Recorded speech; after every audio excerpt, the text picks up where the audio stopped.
So my name is Nick Kremp. I'm the conservation agent here in Leominster. It is June 11th, 2024 at 6:01 p.m. Just want to remind everyone before we get started to silence any devices you might have so we don't have any interruptions. And I will lead with a roll call of commissioners present.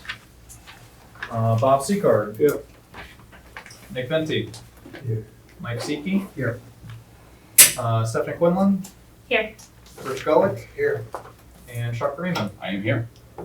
And absent is Jim Chambers, but we have 6 out of 7, so that's a quorum.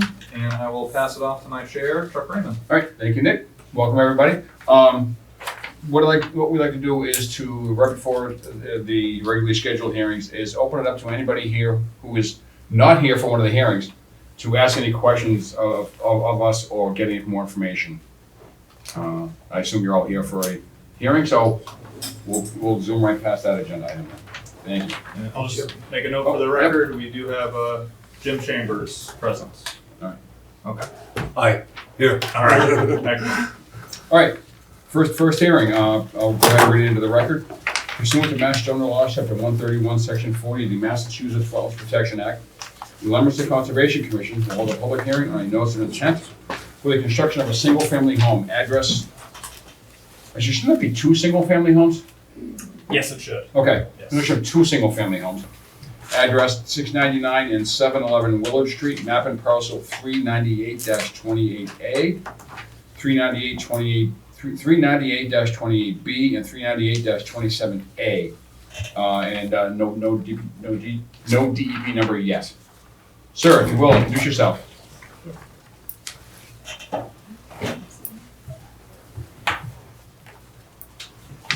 Good evening, my name is Anthony Cleves. I'm with Haley Ward, representing Brennan Industries for the project tonight.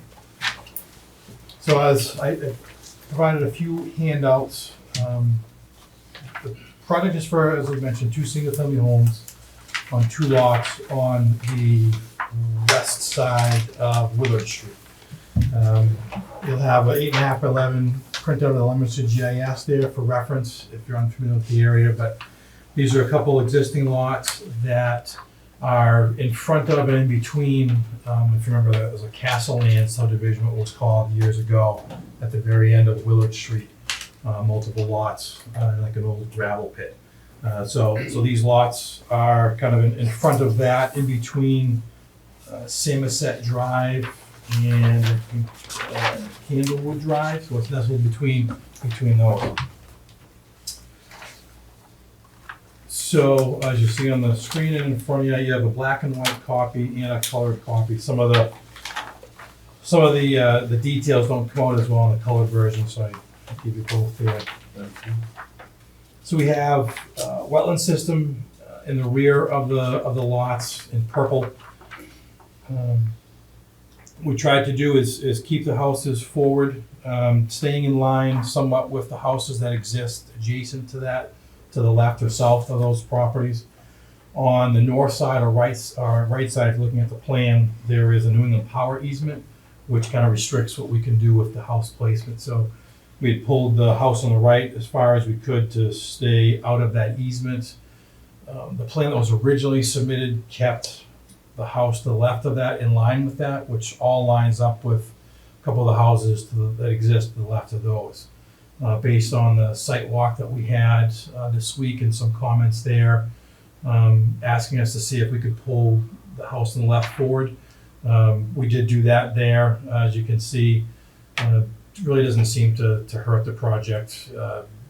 You're not going to be looking at each other's backyards or anything like that. I think it was a good point to bring up, and we did that. What it allowed us to do is there's one wetland flag 8, that seems to kind of come in towards the project area a little more than the rest of the wetlands. So that was the closest point.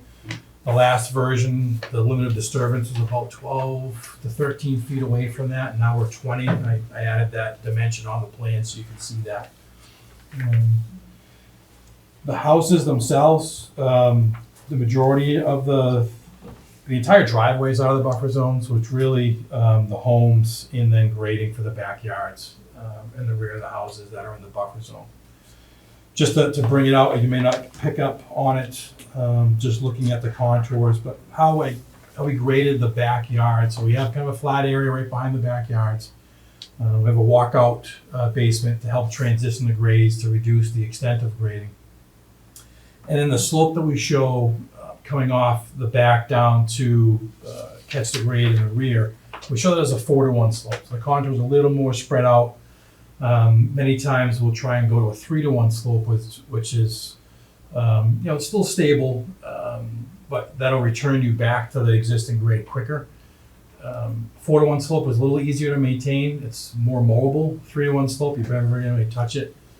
Our thought there was to have maybe a more stable slope long-term for the homeowners and not have an issue, hopefully, with it sliding over time and getting closer to the wetlands. So I wanted to point that out because, more often than not, when we're really trying to keep things tight, we're going to that 2-to-1, 3-to-1 slope. But it seemed like we had a little more room here because we're pulling things forward, but wanted to bring that up because if the commission wanted to go to a 3-to-1 slope, that'll pull that TOA slope maybe another 8 feet away from the wetlands. So you'll gain a little more horizontal separation, but the trade-off is you just have a little bit steeper slope. The water and sewer, just to touch on that, there is water and sewer available in Willard Street, municipal water and sewer in Willard Street, so we'll be connecting into that. It's at the end of a sewer line, so what we'll end up doing, because these lots slope off the road, the houses are down off the road, so we have to pump up to the existing sewer with a force main, one for each home.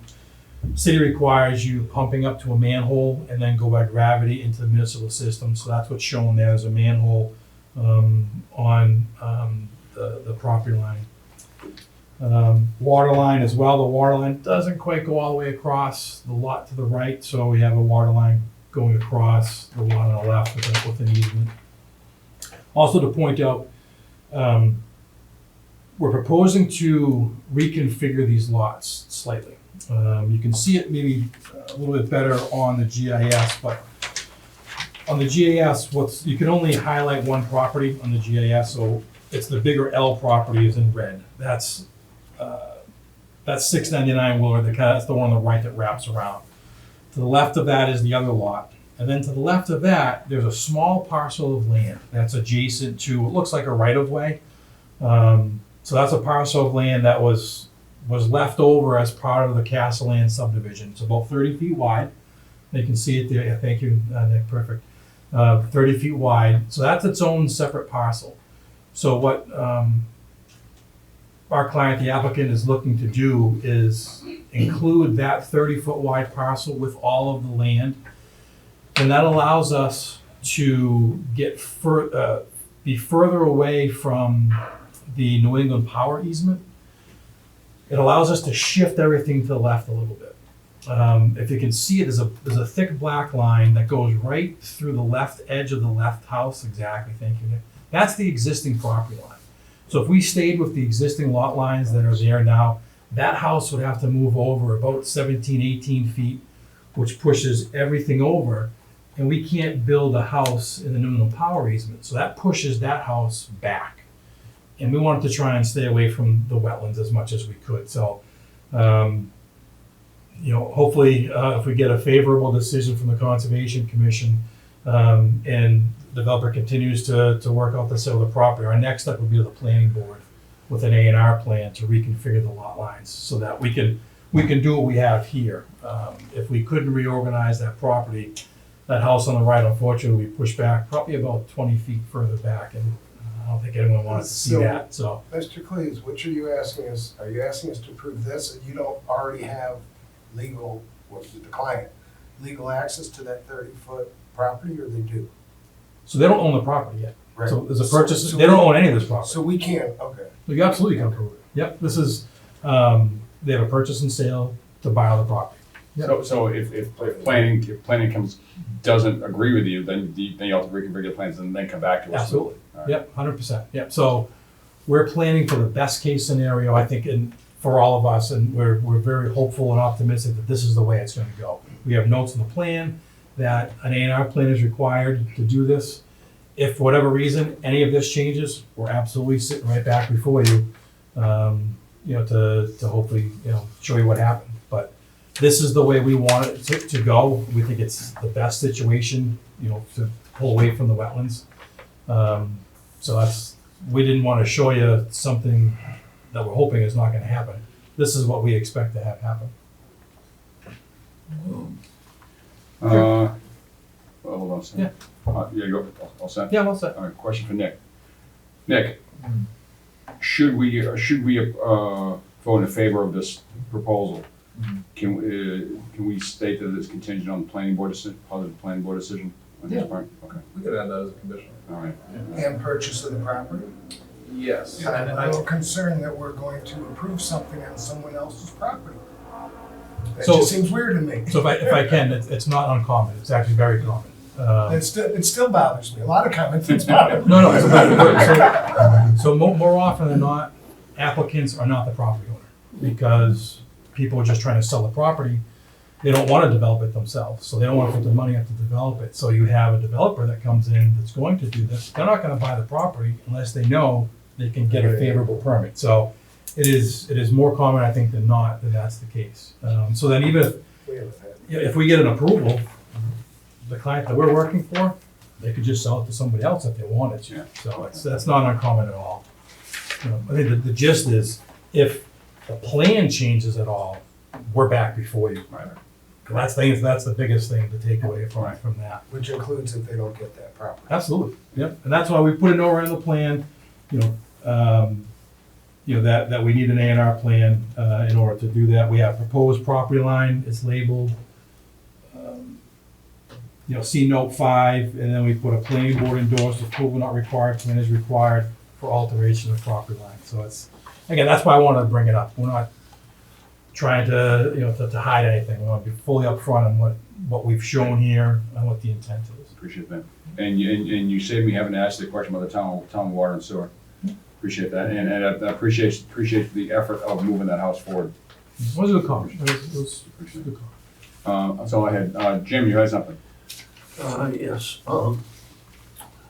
What is the property adjacent to the parcel you're trying to get? It says the city of Leominster on there. Yeah, so again, if we refer back to that GIS image, that's helpful. So it looks like a right of way. It almost looks like a roadway. But that parcel of land, that's city of Leominster, and that city of Leominster land wraps all around this on both sides.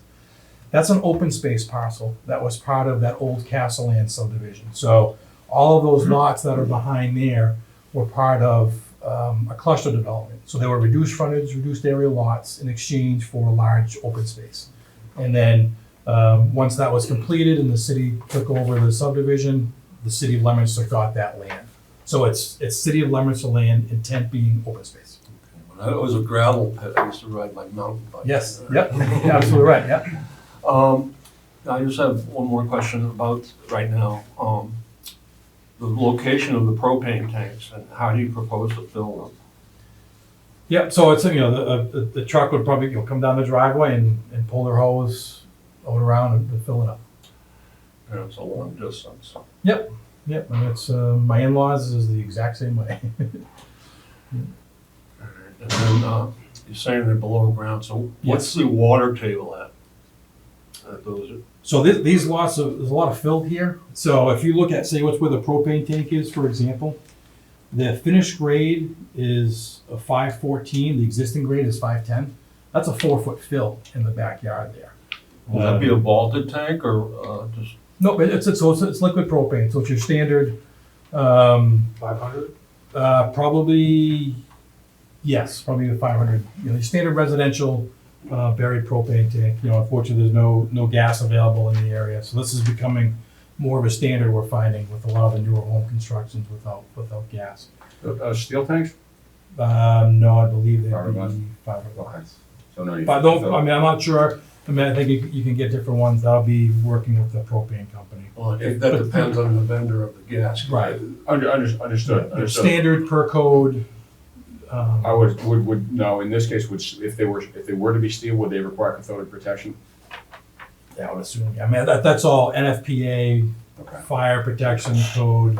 Yeah. Okay, just worried about steel ones rusting up, that's all. Yeah, and then just to follow up, as you mentioned, this area being a sand pit, looking at the soil maps, this area was listed as a Hinckley, A soil, similar to that of the subdivision sand pit. So it's, although unfortunately, most of this project isn't a fill, we expect there to be decent material from when we dig the foundations.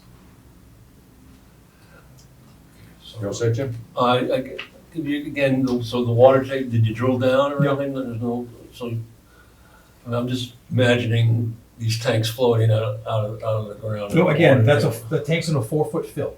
So it's a below grade tank, but 4 feet above the existing grade that's there now. So if the groundwater table was at grade, Okay. it's 4 feet lower than I what the didn't grade's understand, I gonna didn't be. understand that. So they don't need a vault, they don't need to be put in a vault. No, they're not gonna flow.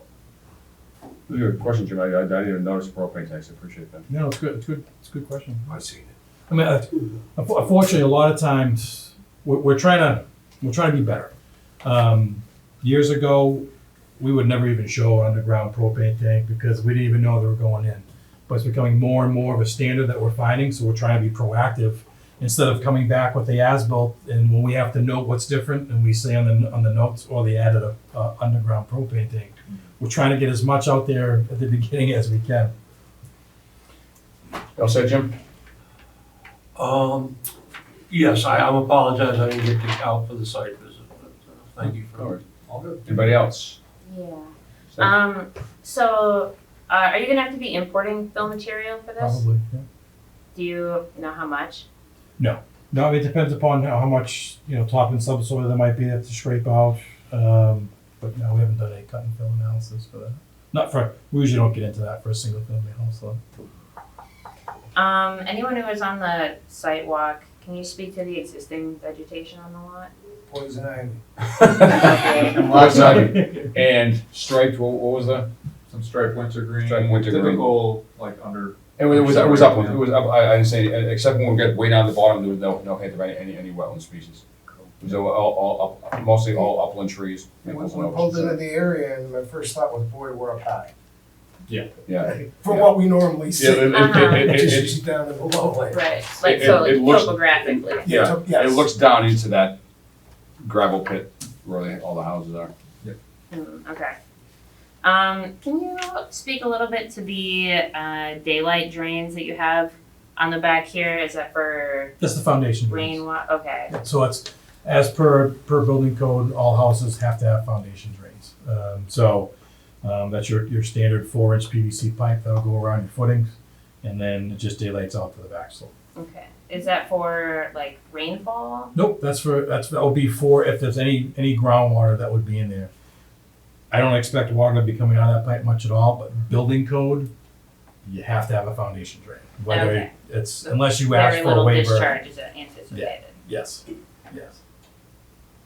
And it will be all clean, it should be clean water, groundwater, yeah. Okay. This is groundwater that builds up against the foundation. Okay. All set? Anybody else? Yeah, is Whirlwind Capital the holder of that utility easement that's on the left-hand side? Yes. Oh, it is? Okay, so nobody else can come back in and say we've got a utility easement? I think that, so my recollection is, when a lot of that land was contemplated to be subdivided, I think this was going to be possibly more development with that right of way in there. That's what I So was you kind of left some easements and everything. Yeah. And- But they'll release that, so it's. Maybe that easement may still be in existence, but I'm not sure who would actually use it. It's the city of Leominster's land all around it. Like the city that owns everything around that big open space is all city of Leominster now. It's like 60 feet wide. Interesting. Yeah, so it's obvious to me that we have those flares. That was set up property line wise for a roadway, Yeah. but it ended up being the open space for the cluster development. Jim?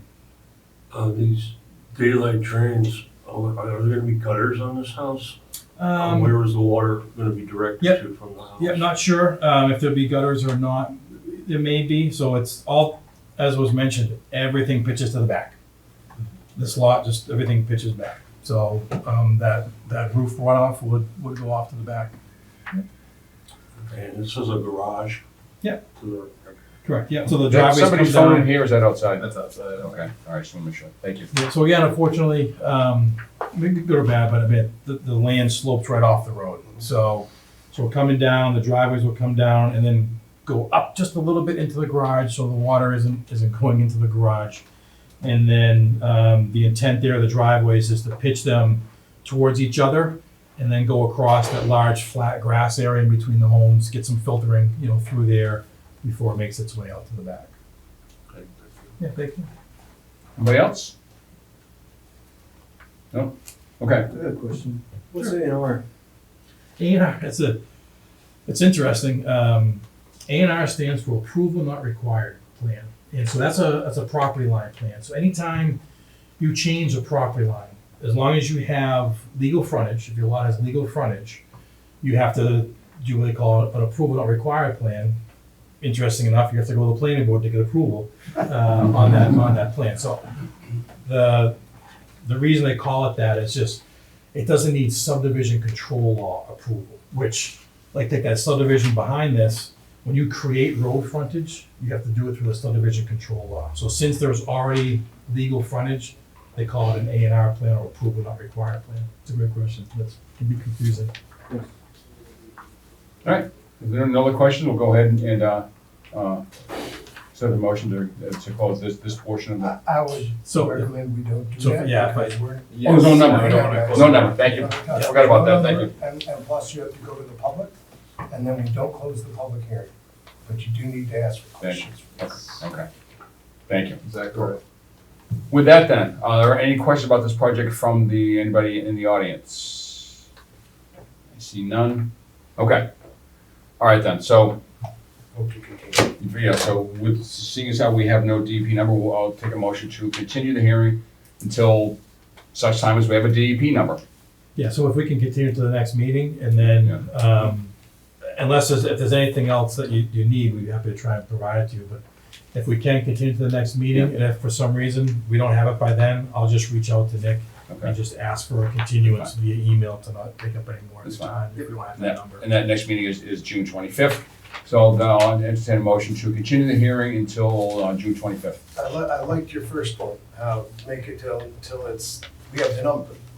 Are you just gonna, we're continuing until we have the number? Right. But the- Right now, We think penciled in, Get it by right, the next one. right, penciled in for June 25th, but, yeah, And so we got the otherwise, number. it's the If next the one. only reason I say to put us on the next one, if it's, we've Oh, had you'll it be on the where. next one if we have the numbers. so Yeah, that's what guaranteed. the only reason I point that out, we've had issues years ago where not being clear for abutters. If they think, oh geez, I don't have to come to the next meeting, Right. and they don't know if a DEP number comes in or not, we just rather have it on the agenda so that if neighbors couldn't make it tonight, they see it on there, okay, we can go. I think it's helped in the I past, will, make sure I will, everybody. based on comments, I will rephrase my request. I'll then entertain a motion to continue the hearing until such time as we have a DEP number, tentatively June 25th. That's fine. I'll make that motion. Thank you, Mike. Is there a second? Thank you, Jim. Okay, so I'll take the commission's vote by roll. Bob Seacard. Aye. Jim Chambers. Aye. Seth Quinlan. Aye. Nick Venti. Aye. Mike Ziki. Aye. Rich Gullick. Aye. And Chuck Raymond. Aye. Alright, that's 7-0. So we will continue on the 25th. Great. Thank you very much for your time. Thanks, I sir. Appreciate it. Appreciate Thank you. Thank you, Anthony. You have another copy of the agenda? Yes. All right. Everybody have the agenda, by the way? Everybody all set? Okay. Yeah, no, yeah. All right, moving on to the next one. Pursuant to Mass General Laws, Chapter 131, Section 40, the Massachusetts Wetlands Protection Act, the Leominster Conservation Commission will hold a public hearing on a notice of intent. Nick, to make sure I word this correctly. Yep. For an after-the-fact tree cutting and lawn expansion. Yes. Address, that was correct? Yep. 69 Bel Air Heights, map and parcel 566-50, no DEP number. Correct. Who is somebody here to represent? Thank you, sir. Introduce yourself, please. Justin Kerouac, resident of the house. Thank you. This is my first one. I'm not sure what I'm supposed Oh, it's okay, it's okay. We'll have Nick introduce it, but I'm glad that the agenda hasn't got changed, because I was looking at this on Google Earth, And I Googled 69 Baylor Heights, and there was a house there. Couldn't figure out why this is an NOI for construction of a single-family house, Yeah, there's already a house there. that's my mistake. All right, so, yeah, so Nick, go ahead and introduce it. Yeah, so I was alerted to some unpermitted tree clearing in the neighborhood here several months back. I believe it was the fall, last fall. Can't remember exactly the time, but it was around last fall. Drove out to the house, saw some machines out back, saw some evidence of recent clearing, made contact with Justin here, and he kind of filled me in, let me know that he was unaware of the wetland permitting requirements. So I gave him my information, told him the process, what he has to do, the forms he has to fill out. So he did all that. He submitted some plans, and that's how we are where we are today. So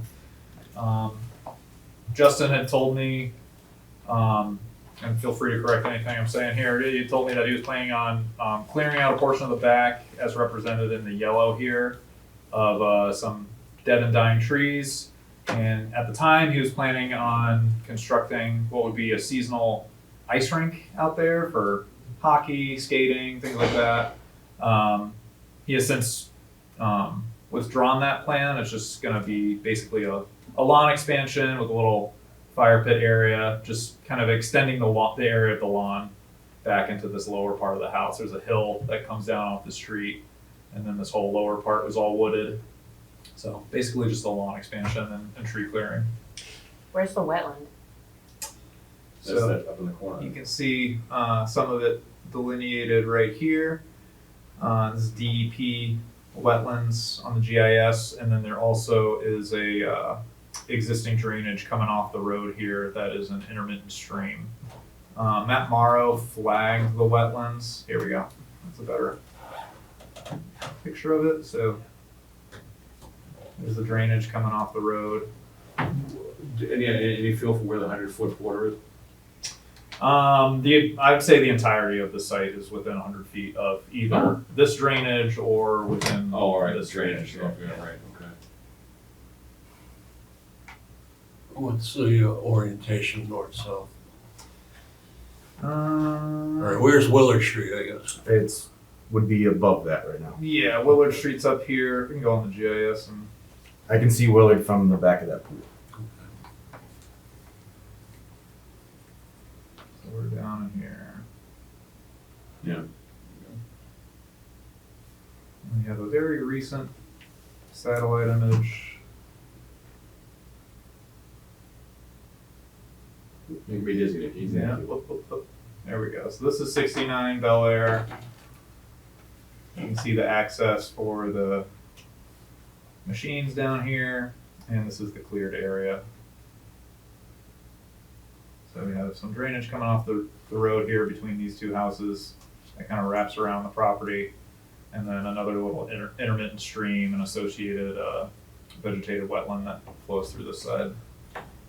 Unless something else happens, can you leave that one up? Yes. Yeah. Question. Oh, are you? I just wanted to clarify something. Yeah. Okay. I'm sorry, the property, it's been cleared, so has there been any detrimental damage done as a result of the clearing? Define detrimental. As in to the wetland. No sedimentation or anything that I was able to observe.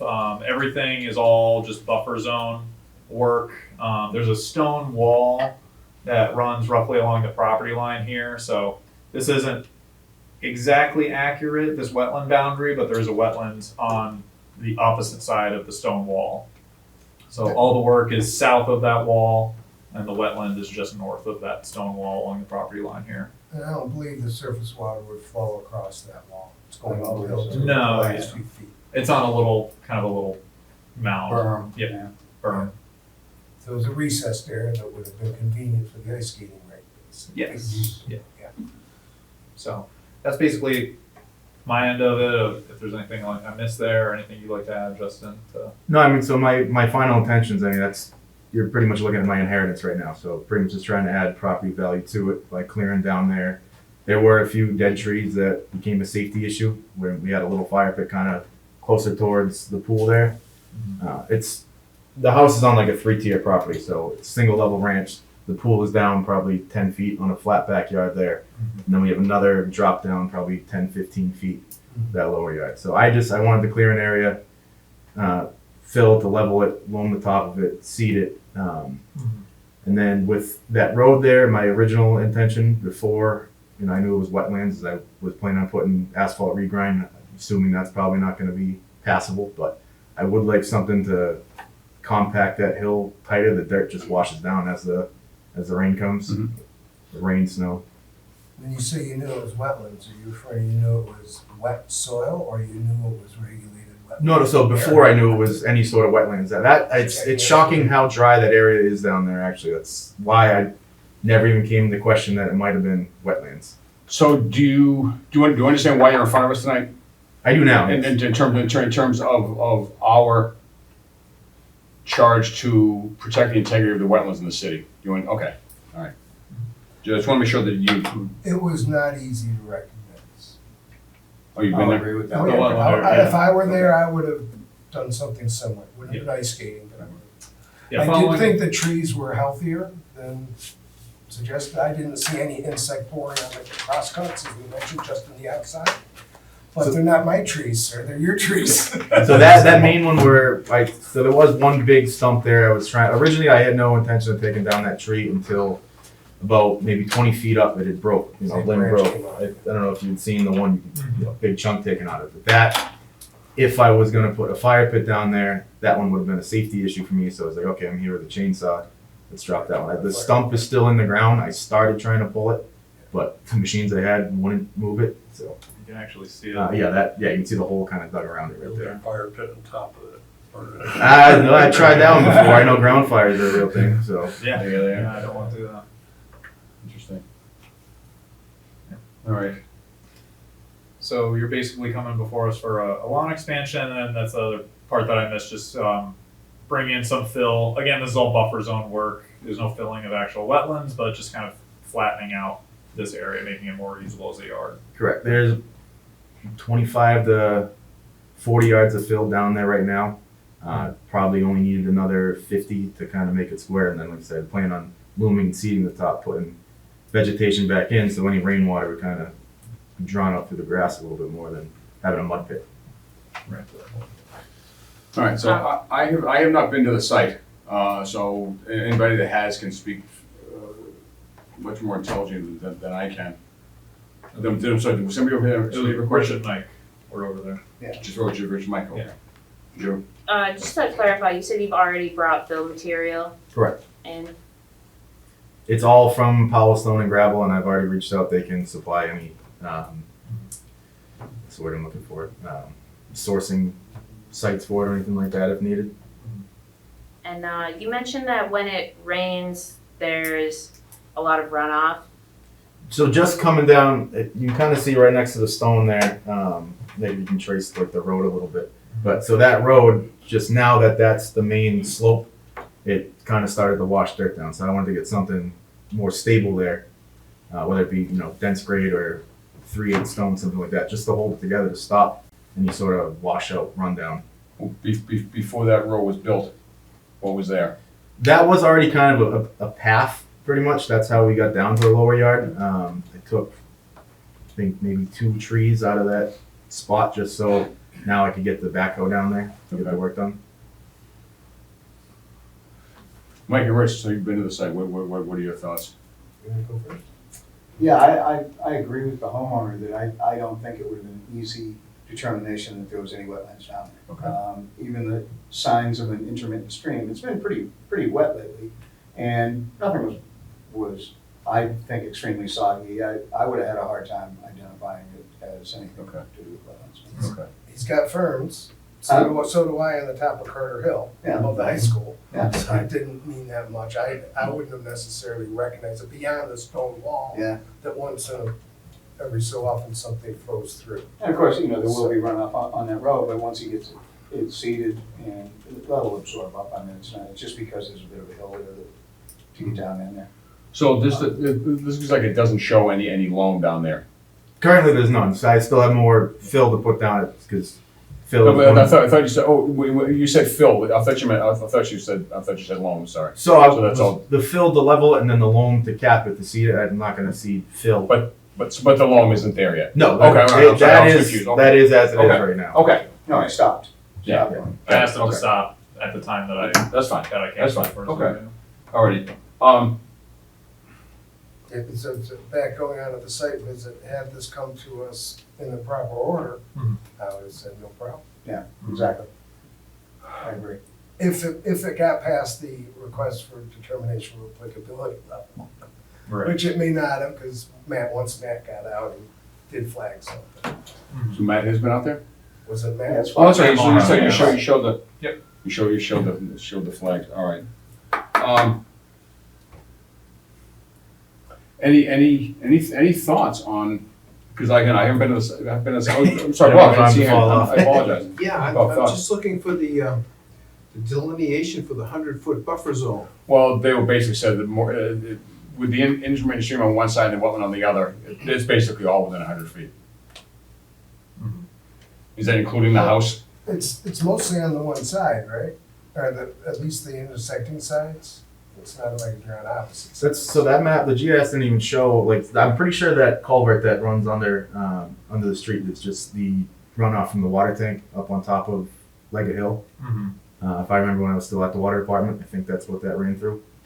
I think that's probably why that one's not marked. But yeah, other than the brook on the other side is where, I believe that's the stream where Blue Diamond recently did the culvert that goes under Old Mill. They redid that a couple of years ago.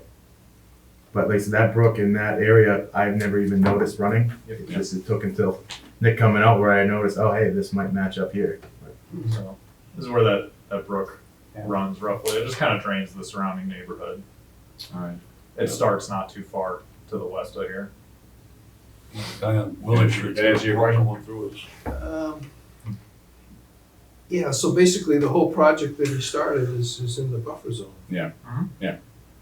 And sir, you realize that you're not supposed to lift a twig out of the buffer zone, let alone cut any trees down, right? Well, I'm sorry, go ahead. He did not know that until Oh, he did not, well, After yeah, I he did came. know it, obviously, I guess, Yes, but, yeah.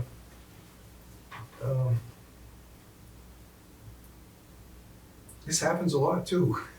Yeah. A lot of people are unaware, but I can speak to after I made contact with Justin. He's been very communicative and responsive and has ceased all work since I first made contact with him, and he's been doing everything I'm asking him to do, so. Yeah, I'm just stating that too, so other people realize that those are the Yes. rules of the Yeah. Wetlands Protection Act. Well, and if you're looking at this, there's obviously other trees that are down and on other lots as well, so. Yeah, I looked So at you're one on saying the you left have there, to- and it looks like they had logging at one point. Yeah, as we've discussed before, each of these projects has to stand on its own merits or not, or lack thereof, so. Steph? Nick, is it possible to put a topographic overlay? I can do, well.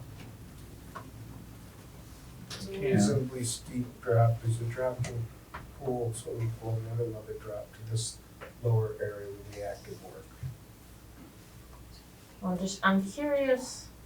The topo doesn't like when you're zoomed in so much, so I might have to zoom out a little bit. It's a rough topo. It's not super detailed. No, it doesn't help much. No, I don't. There is a. This LiDAR map is pretty sweet. I'll make a note Yeah, that we this don't one. have a DEP file number correct, Nick? Yeah, so So we can, any commissioners interested in getting out there will have another 2 weeks. Yeah, I wouldn't mind doing that, actually, I really, Just thought I'd offer. yeah, I can't speak until it, so I hear you. I'm kind of a twist in between. So here's a little bit of here's a LiDAR image. This is 69 Bel Air Heights right here. So like Justin mentioned, the kind of tri-level is where the house is at. The pool is on this level, and then it goes down to another hill. You can see that berm that the stone wall sits on. And it shows that Runs brook right going here. through there pretty distinctly. Yeah. I assume that's what that is, that brook. Yes, there's a lot of shrubbery and saplings and things between this property and the brook, so I've been out there, you really can't see it unless you knew it was back there. Yeah. You can see the drainage coming off between the houses even right there, so this is the other intermittent stream, that little Oh, yeah. depression that wraps around. Yeah, I know what I'm leaning, do you have a question, Bob? I just wondered if, were any of the trees in danger of falling down onto the pool? Onto the pool, no. It's just like I said, we use that kind of as a fire pit area, and they were falling on that fire pit. So, but again, this is before I knew the wetlands buffer stuff, but that's why I started dropping them to just, Understand, okay. Yeah, I know what I'm leaning towards, but I'd rather, particularly since we have no DEP number, I'd rather give it a couple weeks, and I'd like to get out there and take a look, and so I can speak probably about as intelligent as I possibly could about this. Okay. So, anybody else? Anybody have questions, comments? Alrighty. With that, is there anybody here in the audience who has any questions, comments about the? Nobody? Okay, alrighty. With that, I'll entertain a motion to continue the hearing until such time as we have a DEP number, tentatively June 25th, to give at least me and any other commissioners who are interested a chance to go out and look at the site. I'll make that motion. Thank you, Rich. Is there a second? I'll second. Thank you. Okay. And I'll take the commission's vote by roll call. Bob Seacard. Aye. Steph Winland. Aye. Jim Chambers. Aye. Nick Venti. Aye. Mike Seeke. Aye. Rich Gullick. Aye. And Chuck Raymond. Aye. All right, so we will continue this until we have a file number, hopefully by June 25th. So I'll be in touch with you to arrange another time that Chuck and I can go, or just Chuck or whoever. Whoever else wants to. And then that should be it until the next time we meet. Yeah. At which time we should be able to hold a vote. So. Alright. Pool open? it is. There you Everybody is finally go. nice and clean, Hot too. day. All right, you can come on the site visit too. What's the point? School. Pool. Oh, yeah, school. Oh, I'm sorry. What's school got to do with it? Okay. Sorry about The that. pool is open, the fridge is full. All right. Is it heated? And once that pool warms up, so one more week in 90-degree days, and that'll stay about 80 degrees the rest of the season. So stays very insulated. Awesome. Alrighty. Gets lots of sunlight then. Yeah. All right. Have a good one. Thank you. Awesome. Thank you. Thank you, Justin. All right, moving on then. Number 3, again, reading into the record. Pursuant to Mass General Laws, Chapter 131, Section 40, the Massachusetts Wetlands Protection Act, the Leominster Conservation Commission will hold a public hearing on a request for a determination of applicability for tree cutting in a wetland buffer zone. Address 318 Lindell Ave, map and parcel 551-1. Will you introduce yourselves? Clarice and Dan Umel, we're residents of the house. Okay. I know the area well. I drive by there all the time going to Doyle with my dog. That's why we moved there. We used to drive there, and then the house came up for sale, and we bought it from the trustees. Nice. Nice. Oh, that was a trustee, huh? Yeah. That makes sense. Nice. I'm sorry. Go ahead. It's fine. So we have just recently changed insurance carriers, and they brought to our attention that there were damaged and unhealthy trees behind our garage, and their recommendation was to take them down in order to insure the garage. So when we moved into the house,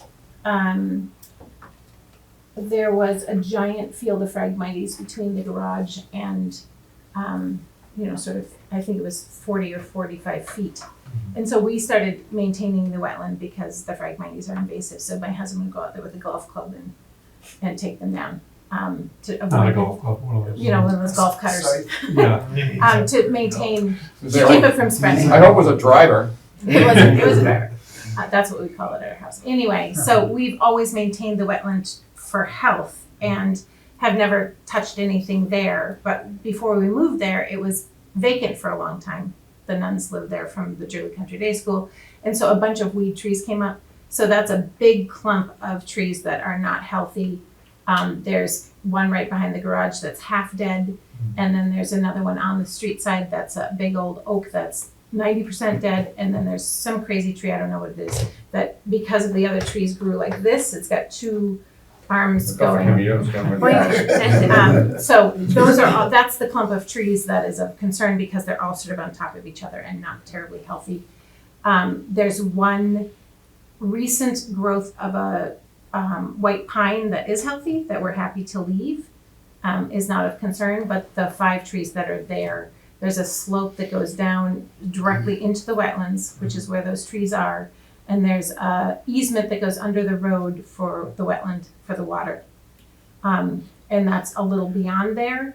But we are just interested in doing whatever is going to satisfy our insurance company and be best for the wetlands. We're happy to cut them at 5 feet. We're happy to just drop them. We're happy to take them out. Whatever the commission recommends, if we're approved, we're happy to follow whatever your recommendations are.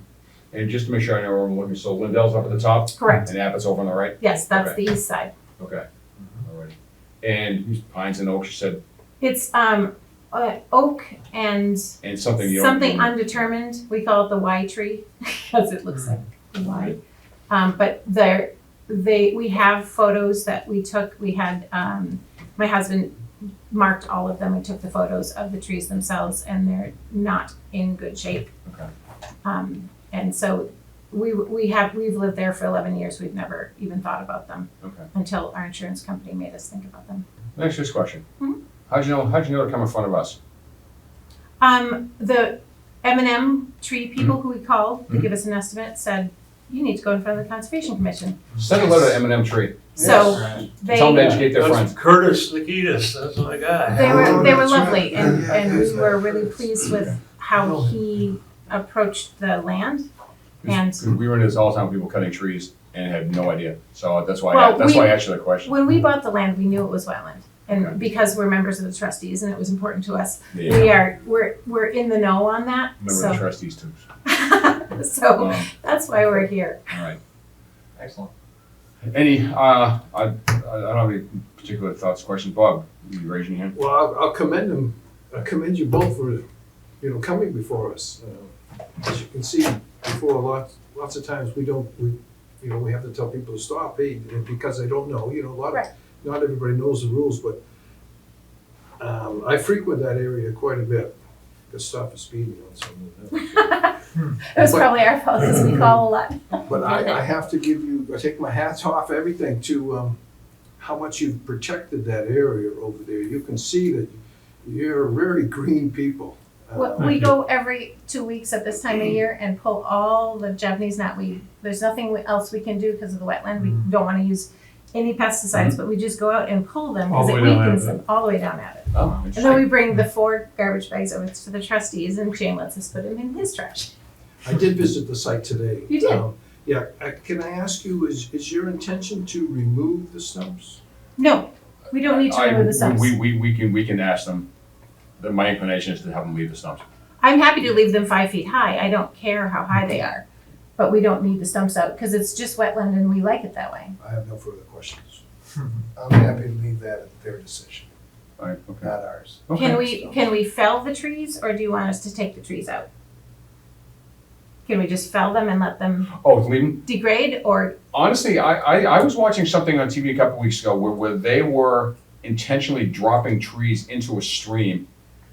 This is in Scotland, someplace in Scotland or Ireland, to increase to Right. give additional microhabitats. that's what our, I don't know if I'd want to see all these dropped into the wetland. I wouldn't mind seeing one of them dropped in, personally. I don't know, I That's can't hard speak to for the make rest a of the commission. judgment without actually seeing this. Yeah, yeah, Yeah. and we're happy to do whatever, but we have a friend who's he's a landscape architect of the greenest kind from out in Cumming, Massachusetts, and his goal is always to, when you fell a tree, you just leave it and it degrades and it becomes microhabitat. Yeah. So that's what we've always done on our property away from the wetlands. Yeah. You have some right next to your garage. The ones that the insurance company is complaining about, I assume you would take those away?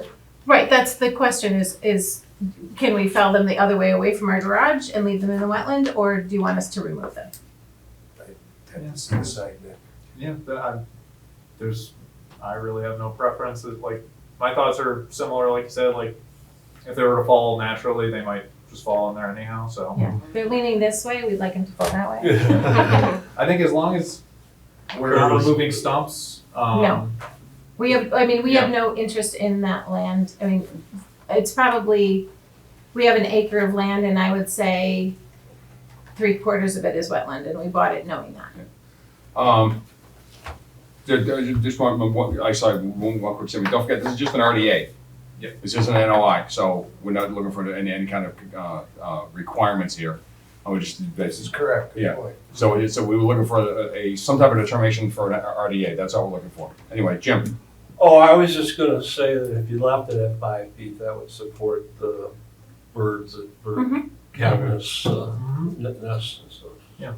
so the way that we typically do this for determinations, as long as we're leaving the stump there and the tree's getting cut, and there's no additional machine work, anything out there, then we typically determine that as a -2, which is that the area is within our jurisdiction, but the activity is not gonna alter the area. So beyond that, if you wanna fell them into there or pile them up somewhere or have them removed, that would be up to you. But as long as you're cutting and leaving the stump, then that's the only thing we need to make a determination on. you Okay, can- and our you- preference you- is to fell them because we like it as habitat. Yeah, and you can do different things with different stumps, leave some at 5 feet, some Yeah, at 5 I feet. would say whatever is convenient for M&M. Yeah. Their easiest job and make it go the right direction. Bob, you had Oh, something? I just had a comment that there's plenty of habitat there. You Okay, can just- Yes. we're deep in habitat. All right, any other Again, questions, opposite. comments? No? Okay. It is very lovely property. I wasn't sure where the trees were when I first went over there. They weren't home, so I kind of had a little walk around, and you have some nice trails and stuff back there. So Thank you. They got moss on their roof. We We do. do have, we do. Green roof. It's the north side. Nicholas, recommendation? Yeah. So after meeting with Clarice and Dan here, and Do we need? It's An RDA, it's nice to open it yeah, I up should to ask the just in public, case, 'cause but people might. I'm sorry, you're right, I just spaced that. Is anybody here from the public who has any comments or questions about that? No, okay, all right, super.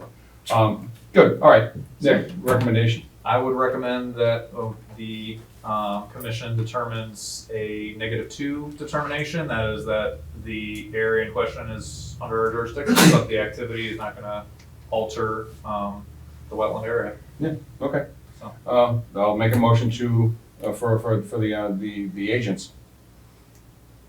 I'll make it. Oh, you're making the motion. No, I'm sorry, no, I worded the very poorly. I'll entertain a motion to accept the -2 determination per the agent's I'll agent make the statement. motion. Thank you, Bob. And I'll second. Thank you, Mike. I'll take the commission's vote by roll call. Bob Secord. Aye. Jim Chambers. Aye. Steph Quinlan. Aye. Nick Venti. Aye. Mike Seeking. Aye. Rich Bellick. Aye. And Chuck Raymond. Aye. Okay. I will get you that determination tomorrow. Super. Thank you. Thank you so Thank you. much. We appreciate Good it. luck. Thank you. Thank you. Yeah, just, again, main thing, just no heavy equipment, disturbing them. No, it's from what M&M said, police detail and coming in from the street side. Yeah. Lovely. Perfect. Lovely. Thank you. Have a good night. Thank you. Thank you. All right. So moving on to continued hearings. Pursuant to Mass General Laws, Chapter 131, Section 40, the Massachusetts Wetlands Protection Act, the Leominster Conservation Commission will hold a public hearing on a notice of intent for an ecological restoration project at Lake Samoset. Address Lakeshore Drive, map and parcel NA, DP number 199-1194. And as you recall, the last time these folks in front of us, Michael had to recuse himself because he's a resident of the area and we had no quorum. So And Michael I will will have to still recuse recuse himself, I will recuse but at least myself. now we have a quorum. And I may step over there to answer any questions if there are any questions. That'd be Or I can good. sit right here. No, you can sit there, don't worry about it. No, is there anybody here for this? No, No, okay, it's just us, okay. so it's just approval, basically, we had Jan had come before the commission 3 weeks ago, just to bring a plan together, and some comments were made by the DEP. The plan is to surface cut a big patch of lily pads Mhm. on Lake Samoset that is completely choking one of the Cove, smaller yeah. coves. And DEP came back and asked us for some clarification on the extent of mowing. And they have made some comments that they would like to leave 30% of the native vegetation in place. So we came back with this map showing the extent of the mowing from the in between the two black lines, and leaving the area with the red diagonals completely untouched. Okay. So that is probably 37 or 38% of the vegetation will stay there. So DEP's ordering in effect. They suggest Call it an order, it's a suggestion. suggestion. To leave a whole pile of the noxious lily pads. They are native, even though they are invasive, they are native. So they want some, and quite frankly, everyone from the lake, they're pretty, they provide habitat for the small fish. Yeah. So they do, in fact, do not object to leaving them, and knowing full well, they're gonna grow back, and it's probably gonna be a continued thing. This is really kind of an experiment to get away from more chemicals in the lake. Where Mike Valley is here, he's the vice president of the association, and we're going through a chemical treatment right now for, I don't know if it's milfoil this time, or Bushy pondweed and milfoil. bushy pondweed, milfoil. And, you know, there's a lot of green people out there, and Pete Lenz has been there forever, and really takes a good look at the health of the lake. We could have come back and said we want to do some more chemical treatments, but a group of homeowners got together and will self-fund it. And even if the mowing has to happen every couple of years, just to keep the population down, make the more oxygen within the lake, and allow more use of the lake, because several of the homeowners have what are called rented beaches on the parklands that surround the lake, and they can't even use their part of the lake. So just trying to get it away and still leave some of the pretty lily pads there. Okay, so a couple, all set? Yeah. Yeah, a couple questions on my part. First of all, so since the DEP's statement was a suggestion, not a requirement, I just want to make sure that the association is okay with leaving that 37% there. But I just want to make sure that I'm clear on that. Well, we didn't ask the association if they were okay. We didn't feel that we would overrule the suggestion by the DEP. Okay, okay. And it was a fair suggestion. We're taking out quite a bit of the Okay. vegetation. All right. And of course, trucking it away and composting it. So I'd like to, can we ask whether or not I mean, I would not have necessarily supported DEP in this case. I'm just curious what other folks thought, is it I think it's reasonable. to do it? If it's providing habitat. So what do we suggest, and how do we ask them? Is that what you're saying? Well, I just got an opinion, so that was good. He's just asking like. Oh, I thought you were the association. No, amongst Oh, us. I'm As sorry. to, you know, So the DEP's comments are more along the lines of, like, because this is being applied as a ecological restoration project. Yeah. There's certain requirements that go along with that. But some of the accepted categories of ecological restoration plans include like removal of nuisance vegetation to help prevent eutrophication. Yeah, sure. Which is, the Essentially, stated goal of this. and that section can lead into eutrophication, so on. Yes. By leaving the extra ones there. yeah, Yes. I would have hesitated. it's about there now. You guys, But they- whichever you want to do it, I'm good. But they recommend leaving about 30% at least of vegetation cover, just so that people aren't out there like clear cutting everything. 'Cause Yeah. it is a. And I do kind of like the idea of leaving some of it for habitat, Yeah. fish, et cetera.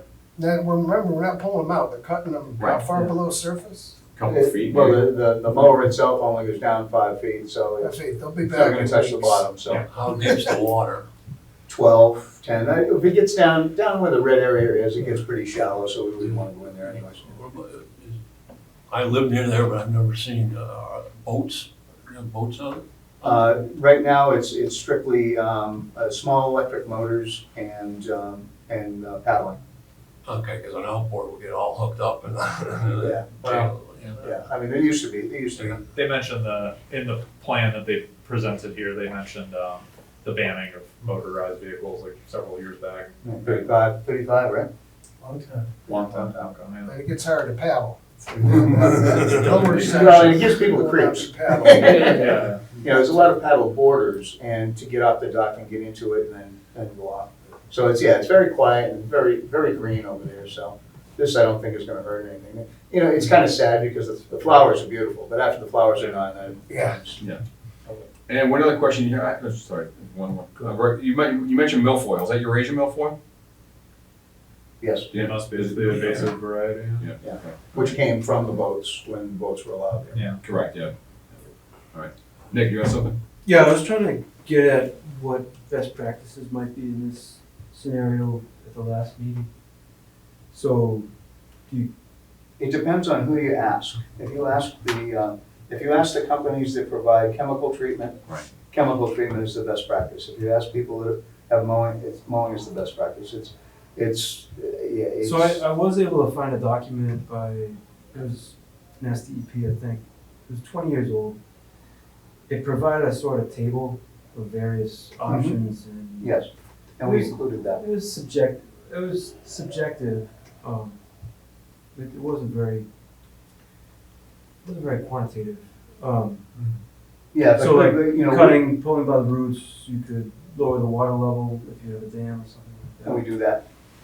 Do that in the winter. So, and, of course. I don't think they want you to, Herbicides. yeah,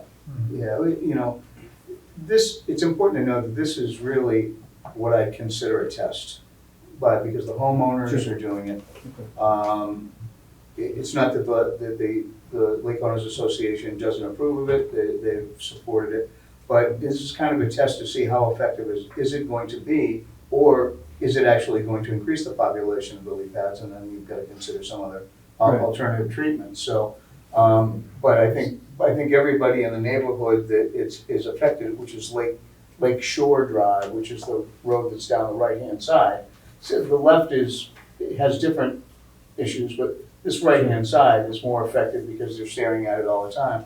And they're taking the burden of trying this as an alternative and see how well it works and how often it has to happen, and maybe make it into a kind of a maintenance plan going forward.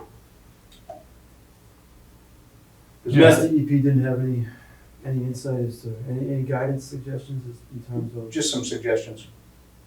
Big comments. I can pull up the comments. If you like. Yeah. We kind of went through all this last time. What was I gonna say? Oh, so I like the idea that this is an experiment, see what happens. Then if it works, great, maybe do it again in a couple years. If it doesn't work, then do something else. Think about something else. Yeah, so I kind of like that. Brontosaurus maybe, manatees. Yeah. The reason I A didn't huge herd of moose. Yeah. the reason I didn't like that approach is that this is a common problem. I'm sure these guys aren't the first to. No, I know, but they gotta do something. So I see this as a pretty, like a It's non-intrusive. There you Yeah, go. no, Pretty- it's not a bad, probably not a bad plan. Yeah. I just thought like this is not a unique problem. There's gotta be some guidance somewhere.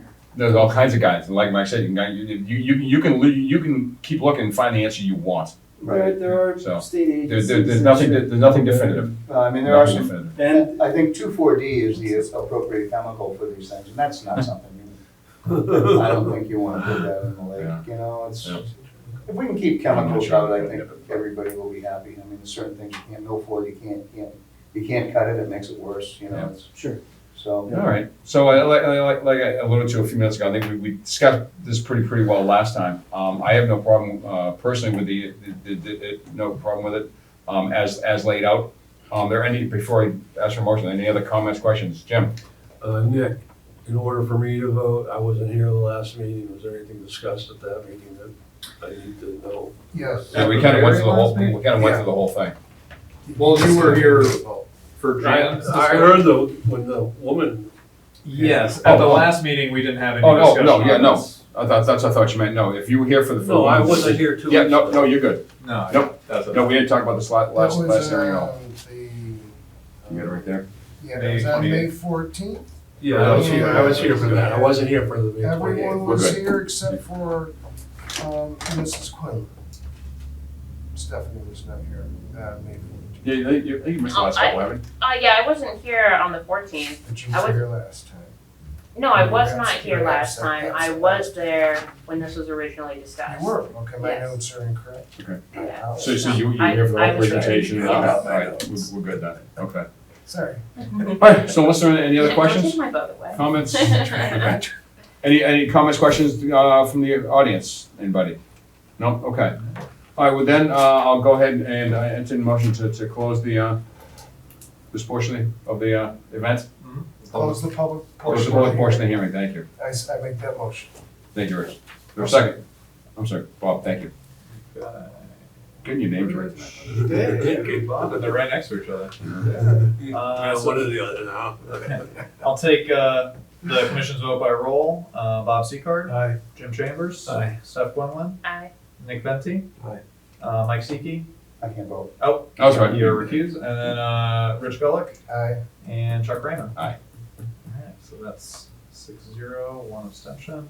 All right, so based on our discussions tonight and the last time they were in front of us, I will entertain a motion to approve the NOI for the Lakeshore Drive, as described by the applicants. I'll make that motion. Thank you, Bob. Jim. Is Got there a second? A second. I'm just gonna look between you now. Alright, I'll take the commission's vote by roll. Bob Seacard. Aye. Jim Chambers. Aye. Steph Quinlan. Aye. Nick Venti. Aye. Mike Seiki. Abstains? I'm just, you gotta say it. Abstain. Rich Gullick Aye. and Chuck Raymond. Aye. Alright, motion passes 6-0 with one abstention, so All right, I will get that out to them. good luck with it. Alright. Thank you, Mike. And Thanks. unrecused Mr. Siki for the next hearing? Yes. I'm back. He's Back. All right, I'm super. back. Alright, So it's a little three-letter names. Anyways, good. All right, super. All right, moving on then. Pursue. Actually, we're not gonna open this one because there's no number, right? Right. there is a number, that's, it's, Oh, you gave me that. That's right. yes, yeah. The one that We didn't have the one it. I put in by hand, 199-1195. We didn't have it on Thursday when I released the Yeah. agenda. All right, so then moving on then. Pursuant to Mass General Law, Chapter 131, Section 40, the Massachusetts Wetlands Protection Act, the Leominster Conservation Commission will hold a public hearing on a notice of intent for the reconstruction of Route 12 from the Sterling town boundary to Tocci Street, wasn't it?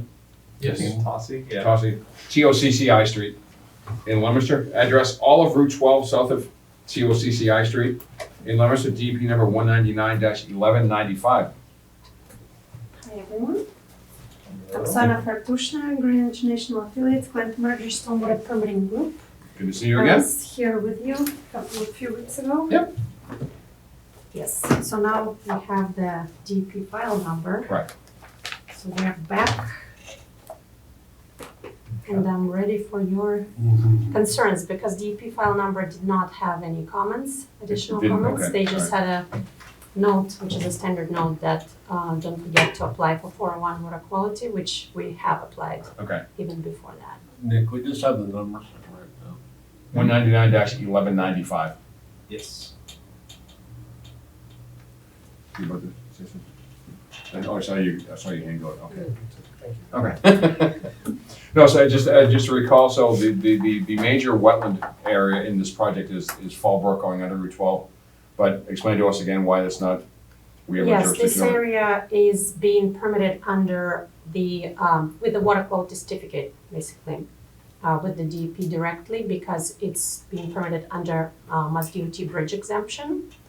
So basically, the entire crossing and the approaches to tie into the rest of the project is under the DEP jurisdiction, under water quality certificate.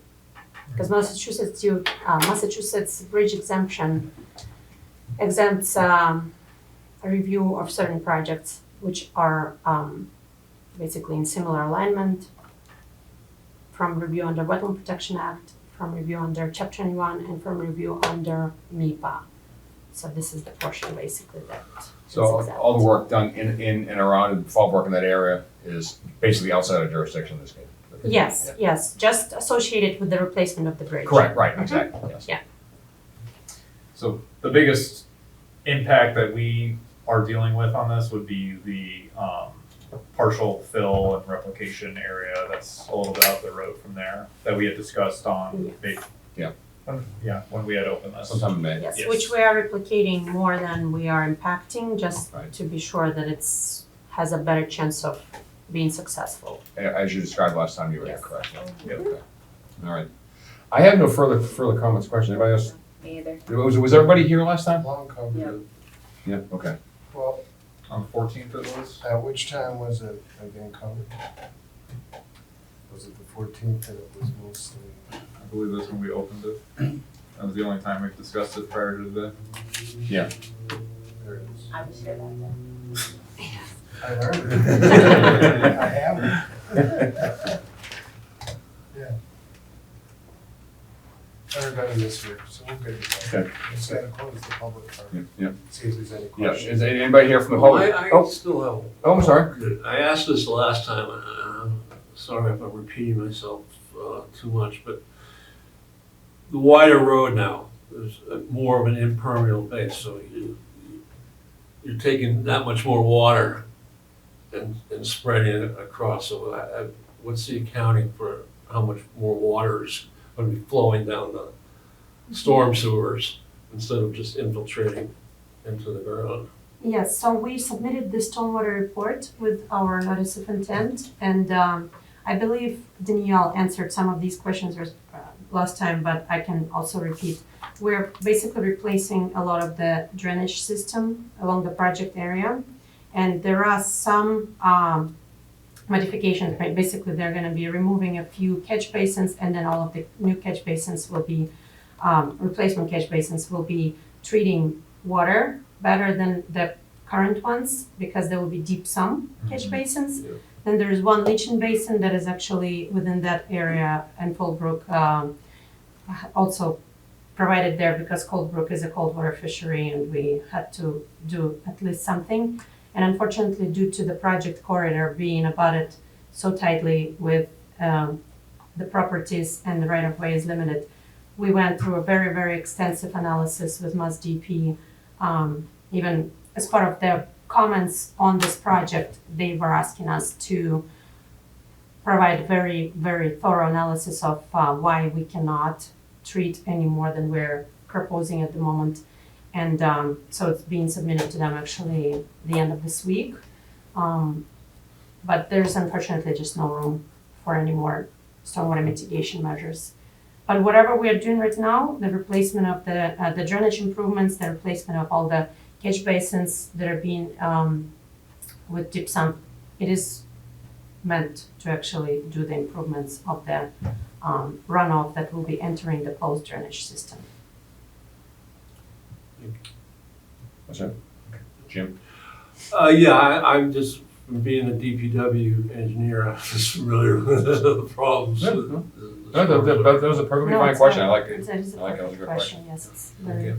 much. Anybody else? Same question as DP had. So just to sum it up, basically you're gonna improve the system around that area. The entire, yes, the whole project is not just a roadway reconstruction, it's a all the way from the drainage registry, too. registry up to, All Oh, of the where drainage Christine is. system, yes, there's a lot of drainage improvements along the entire corridor from the Sterling Town line to the Tochi?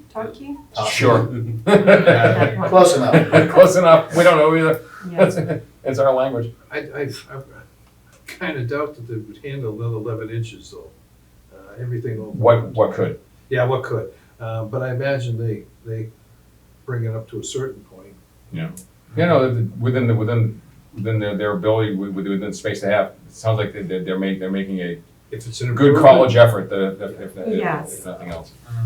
And as I said, once we submit our responses to DEP on water quality certificate, they will be also forwarded to Nick, and then he can forward it to everyone, because you can all participate in that process, continue. But yes, they asked us to provide more details of why more is not being This is, done. as I recall, this is my first interaction with their water quality certificate, so it's all new to me. Do you have something else?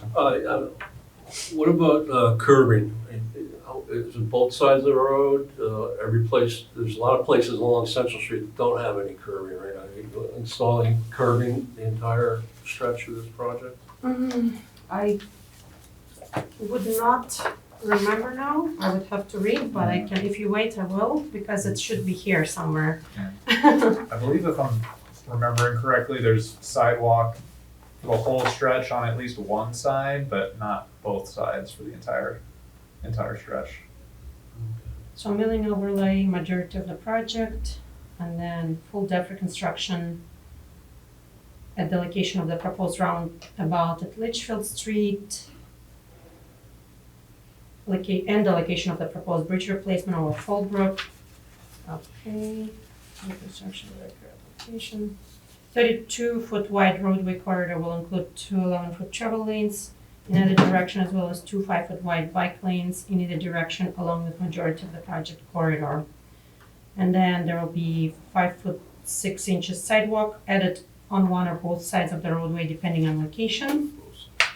So it's either one or both, depending on location. So I would have to go section by section, No, which if that's- you want me to, I can, because I have the sections. I'm good, I just, Oh, okay. again, it's just, it Mhm. ties to the other question I had, it's just the amount of water that's now flowing down the road into the sewer system rather than off the road, off the shoulder. Curves don't, yeah. Okay.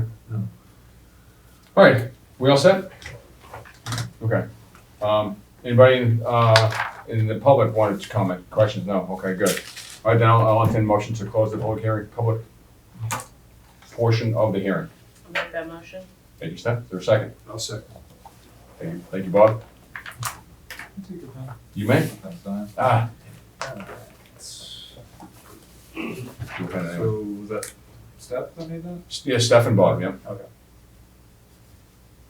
Okay, I'll take the commission's vote by roll. Bob Aye. Seacard, Jim Chambers, Aye. Steph Quinlan, Aye. Nick Bency, Aye. Mike Siki, Aye. Rich Gullick, Aye. and Chuck Raymond. Aye. Okay. All right, thank you. And so then moving forward, then I will entertain a motion to approve the project DP number 199-1195 as described by the representative tonight and from last hearing. Yeah, so that's my motion. That's my request, I mean. Well, I'll make that motion. Thank you, Mike. Is there a second? Second motion. Thank you, Nick. Can I take that back? Okay. All right, I'll take the commission's vote by roll. Jim Chambers, Aye. Bob Seacard. Aye. Steph Quinlan, Aye. Nick Bency. Aye. Mike Siki. Aye. Rich Gullick, Aye. and Chuck Raymond. Aye. All right, excellent. Order is approved. I will get that out to you this week. Thank you Thank so you. much, Good luck. everyone. All right, Thank thanks you. for coming in. Against? Support it. Against it from the highway part of it. With the water protection, they're doing fine. I'm not interested in a All right. rotary at Central Street. Moving on, under enforcement then, the first one is Elm Street clearing, parcel 519-12A. This is the Elm and High Street area, Mrs. Foley's property. Yes. Nick? So as some of you might recall, Matt Morrow was here for the last meeting on May 28th. He's handling the restoration plan. He's heading the restoration plan on this. He had told us on the last meeting that he should be ready by today. However, he's told me he's got a backlog of restoration plans. It seems like everyone's just breaking the rules these last couple of weeks. So he was unable to finish it. He was at least part of the way through that plan.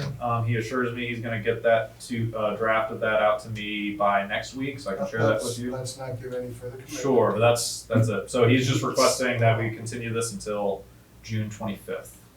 So, No action needed. yeah, no, actually, we don't need to Correct. continue, it's just a hearing. So. Don't need to, no motions, nothing. Okay, all right, thank you, Nick.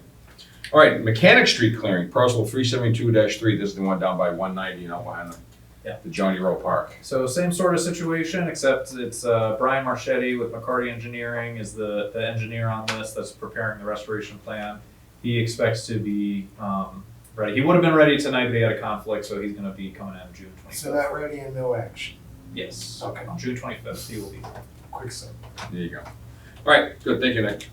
Moving on, under certificate of compliance, 1343 Central Street, DEP number 199-1153. Yes, so this was approved back in April or May of 2022. It was for a garage behind an existing dentist's office at the listed address there. They are just, yeah, basically looking for an approval. I went out there with, Rich, I think you were the only one, yeah, just Rich and I, Yeah. after the site visits yesterday.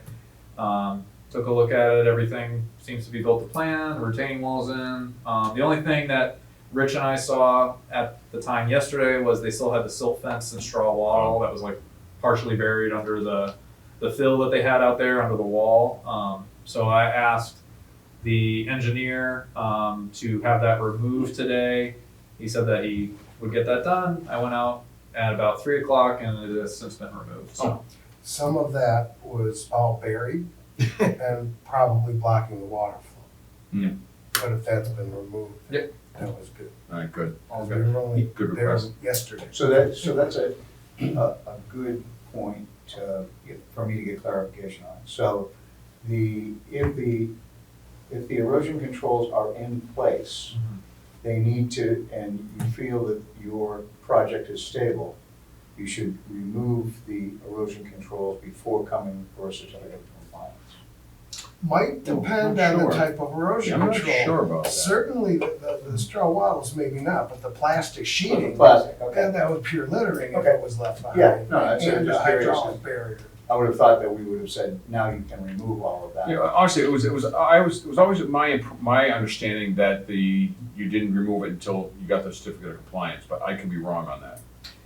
I think it might be a preference thing. I'd have to review our standing special conditions as they're written right now. I think they do make reference to something about that in the Okay. after construction section. But All that might be something good to look at, like Yeah. prior to requesting a certificate of compliance, make contact with the agent to come inspect it and approve the removal, something like that. Okay. But, Yeah. Oh, and in this case, the removal was what we thought clearly needed. yeah. Before we'd approve it. I like to see it removed before we issue the certificate, because then once we issue the That's certificate, then they could just. If Good. it's That's a plastic good like point. that, if it's a Right. straw wattles, I'm Yes. okay Yeah. saying going ahead after. Then wait, sorry, I see a race hand over there? No, I was just, Oh, okay, all right. Just finger guns. All right. All right, good, so, So I would recommend that we approve a complete certificate of compliance for 199-1153. I'll entertain a motion to approve the certificate of compliance for 199-1153. I'll make that motion. Thank you, Richard. Can I have a second? I'd like to second that. All Thank right. you, Bob. I'll take the commission's vote by roll. Bob Seacard. Aye. Jim Chambers. Aye. Steph Quinlan. Aye. Nick Fency. Aye. Mike Seeke. Aye. Rich Kellick. Aye. And Chuck Raymond. Aye. All right. Your pen's working again? It is. It's Wow. something's getting stuck on It's a there. miracle. All right, moving on, next one, Nashua River Bank Stabilization. Yeah. So No, before I get to that, I don't know you generally, are you here for a particular? Yes, we spoke to Mr. Kemp earlier, remember me, my son and me? Oh, yes, you're about the hunters. Yes. Yes, sir. Yes. Okay. Okay. Let's just, this will be real quick, though, then we'll get to you. Okay. Sorry about that. Thank you. Okay. I thought you looked familiar. Okay, so, Yeah. so Nashua River Bank Stabilization, DEP number 199-1152. Yeah, so that was the bank stabilization down by the sewer main, underneath the landfill, next to the Mechanic Street connector. Landfill. On the other side of the. Oh, the outside of the land, Yeah. sorry, yeah, okay. It's at the foot of the historic landfill. Got it, So, okay. that has since been completed. They did the majority of that work last year, but they were waiting until after the beginning of spring for this year to submit the certificate of compliance, I imagine, to just ensure that the grass and everything took seed. And they had a number of tree and shrub plantings out there, some live stakes that Rich and I had seen out there. Mhm. So I can confirm all the live stakes are sprouting new leaves, they're all taking, so they're rooting in well. And all the plantings are done and everything has been completed according to plan. Rich and I saw a merganser mother, a nice little native What kind of duck. organza? I think it was a hooded merganser. Nice. With like about 6 or 7 little ducklings that all sped off down the water, so that's Super. pretty cool. They were racing through the rapids. It was so cool. It They was all pretty waited, lined up, Go! Yeah. Very Cool. So the wildlife is doing great Well, down nobody's to there. pay for that much fun. Yeah, there was We do. no odor or smell of sewage except for from Plant the itself. water treatment plant, so everything is, Yeah. stabilization's looking good. So I would Good. recommend that we give a complete certificate of compliance. Excellent. Yes. Well, then, based on the agent's recommendation, I'll entertain a motion to approve the certificate of compliance for the National River Bank Stabilization Project. I'll make that motion. Thank you, Jim. Is there a second? I'll second Thanks, Nick. All right, I'll take the commission's vote by roll. Bob Seacard. Aye. Jim Chambers. Aye. Steph Quinlan. Aye. Nick Benty. Aye. Mike Siki. Aye. Rich Gullick. Aye. And Chuck Raymond. Aye. All right.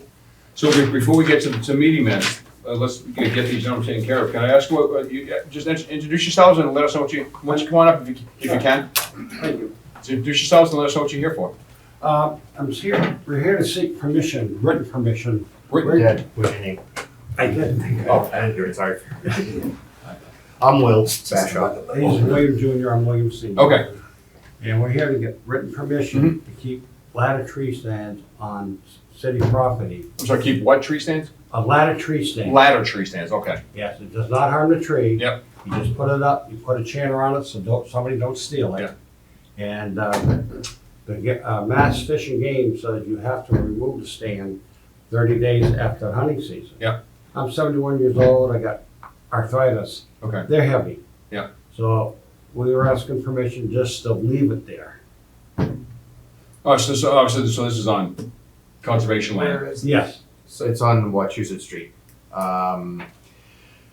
I'm sorry I don't have any photos or anything. It's the gate just past that, that, Kiosk up there. what's that? The kiosk, like the trail map and up. Yeah. Yep. Up Wachusett Street.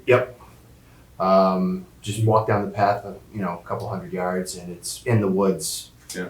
And we got a couple up, we wanna put up and leave up.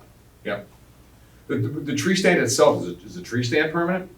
It's not permanent, it's a metal tree stand, and like my dad said, we put it up against a tree, we secure it to the tree so it doesn't move. Yeah. But it can be removed, it doesn't damage the tree. So, and pardon me, so is this tree stand itself part of the ladder? Yes. Yes. Oh, so, Yes. okay. It's a ladder You can with a show seat. picture. Yeah, if you want, I can show you a picture. I would still take 30 seconds, I'd love to see it. Absolutely. And it's just secured by a chain that goes around the tree. Okay, So there's no nailing or permanent fixture. okay.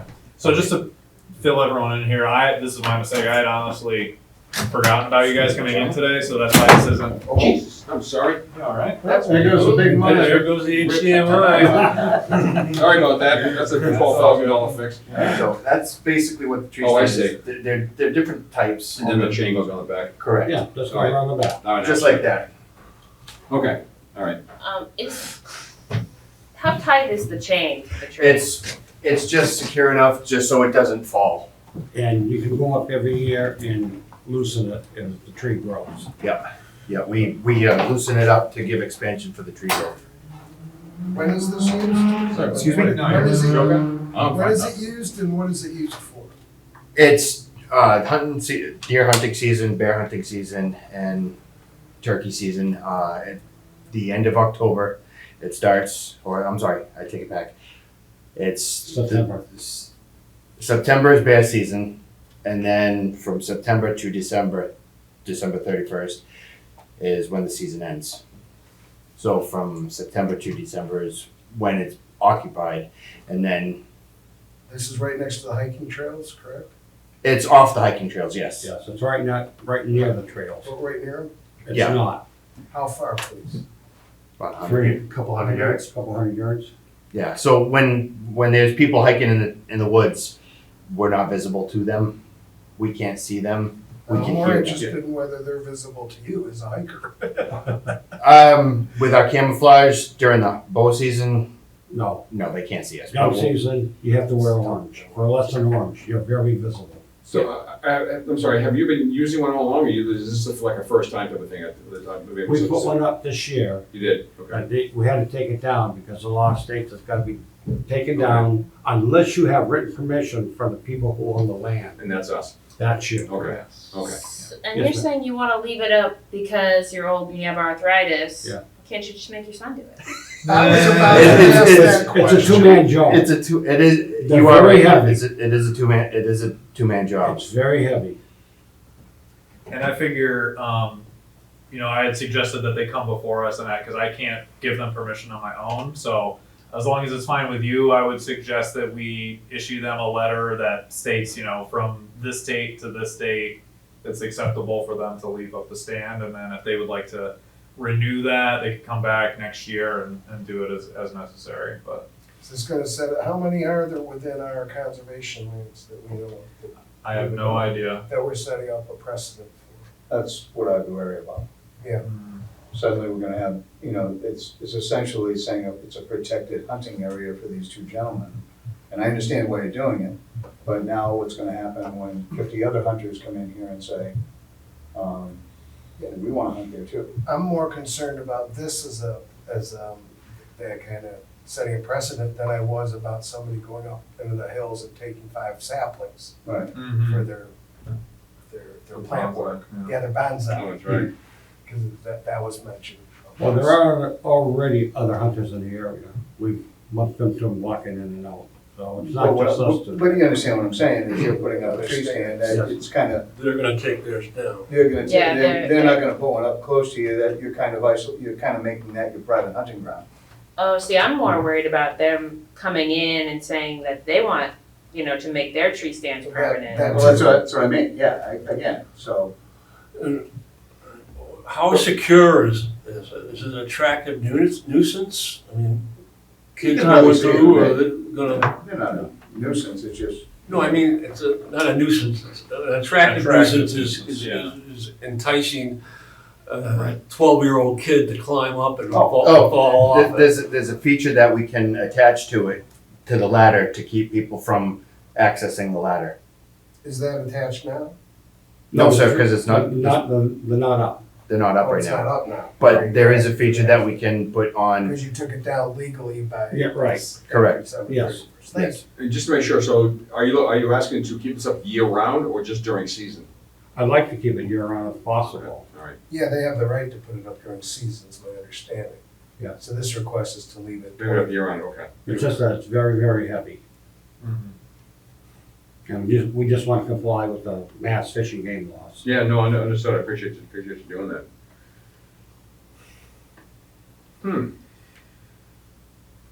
I figure with this specific case, it's kind of a specific case and reason. Not everyone Yeah, is. each one will stand on its own merit. Right. Understood. And I really don't foresee a flood of hunters coming in asking for the same type of permission, especially if they're able-bodied and Well, have no not problem. until you see this one up all year round, anyway. Right. Yeah.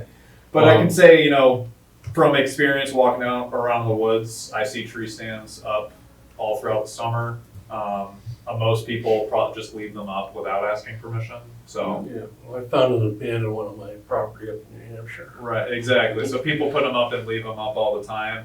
Just these gentlemen had the wherewithal to come and ask permission to do that. So Alright. they're just seeking formal permission. All right, so there's no, go ahead. Do we ever bring the trail stewards in to consult with them on what's going on in the conservation? We do. We could if you would like to have that, but as the Conservation Commission, we make management decisions for the conservation lands, and we're kind of the representative of the city as the property owner. Well, I understand that, but they're the ones that utilize it most and pretty much are the eyes and ears. Yes, they are. So if that's up to the commission, if they would like to hold off on making a decision. I typically recommend we seek their input on things related to the trails system. I would have done so in advance had I known this was coming up. I think that's a pretty, I like that suggestion, is to kind of run this by the trail stewards. Again, they see the area a lot more than we do, or at least more than I do, put it that way. So I think that's why a reasonable next step before giving you a yes or a no. Bob? I'm just curious, who initiated this law? What law is in place? I don't, It's the mass fishing game. Okay, so Guidance. is there a violation or a fine if you do leave it up? Yes. It If is the a game violation. warden catches you, right?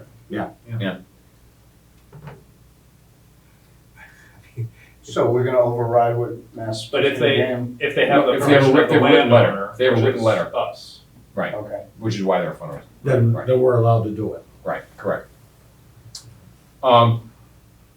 You still look flummoxed. Well, if I can't move a couch in a house or two people, if I'm too old to do that, I have to get somebody else. Well, I mean, when I ask for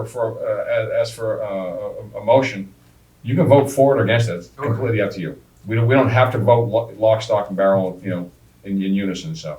And no one need make a motion tonight. No, I wasn't going to. But eventually, however we do this, Right. whether it's a motion or otherwise, we don't all have to be in agreement. So you have every right to say what you want.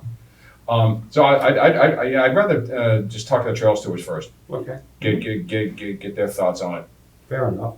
How would we do that? Is there something you would bring to them? Nick would approach me Nick would, online. okay. Yep. Yeah, I asked you because I knew you. I am at one of the trail Right, stewards, so- I'm not one of their formal representatives, but I do bring their interest to Okay. this commission. May I Jason, ask what Nick- the trail steward is? So it's a volunteer group, yeah, that helps maintain the trail system Okay. throughout Leominster here. All right. We quite a bit of conservation land, as you know, in the city, Right. and they maintain the trails for us. Mhm. So so they're out there and they know the lay of the land. Again, not speaking for any of these So folks. they're the ones way that better set than I up- Yeah, the signs you The see. kiosk, Yeah, and the kiosk, Dogs thank you. and, Yeah. The posts, yeah. Yeah. move things back and so on. Okay. How do you Yeah, say no, that they- twice a year? There's Don't they- people who don't- adopt sections of the trails like myself and they keep them clean and inspected. Don't they mow fields and stuff sometimes too? No. I don't think they're I think it was mowing. DPW, or if you're talking about Hill Street, Yeah, it was DP. DPW. Oh, They're okay. doing that All right, in-house. anyway. How do you Yeah. go about getting on to be a trail steward? Just contact them. Yeah. I'd love to have more people. Oh, yeah. Either one of the adopters, such as I do, and I just turned in a report a week ago. I'm inspecting a whole bunch of ones in the north end of the Manusnack Ridge Trail. They also have Saturday work days, Saturday mornings. I- This coming Saturday. I work Friday, Saturday, and Sunday. I have a full-time But job. there's other options. So I work. I don't work during the encourage week. you to contact Now them. and it's all voluntary. Yeah, it's all All voluntary. right. I have the rest of the week off, so plenty of time to do It gives you it. motivation to learn the trails. All right. So Absolutely. it's a good group. Do you have my email? No, sir, I do not. If you wanna email me, I could send you, the contact info for some of the trail stewards, you can get in touch with them directly. Thank you, sir. So Nick, if you could arrange some contact with the trail stewards and Yes. and get their sense of this proposal and see what they think. I will get in touch with Neil. Yeah, I think that would give us a lot. As I stated, I did admittedly forgot that you guys were coming in today, so I apologize for that, but I will reach out to If you. you write to him, would you copy me on that Yes, as the LTS member here? yes. And then, so do we want to continue this to the next hearing? We don't need to No? continue, No, it's not no. a hearing, yeah. No, oh, that's true. But we'll, Okay. yeah. It's not Okay. even on the agenda formally. Right, exactly. Yeah. So, let's say you get feedback from the trail stewards, Mhm. and they say yes or no, whatever they say, and then we vote in favor with them or against them. Mhm. How would we then let these gentlemen know? Do they want to be here? Would you just call them or email them? How would that happen? I will get in touch with them, and then if there's more discussion to be had in a meeting setting, then I can let them know to come. to the Fair next enough. meeting. It's not good to you? There were like, And there Mass would likely Wildlife be must discussion. require some sort of paperwork or something. Yeah, Well, Nick would issue if them we like a vote in favor, letter. they'll need a letter. Yeah, Yes, we would need written permission. Yeah, Right. That's why we're here. we'd hammer out the details of that, and then I would draft that Right. and get it done with Usually your everything's got a signature. form number.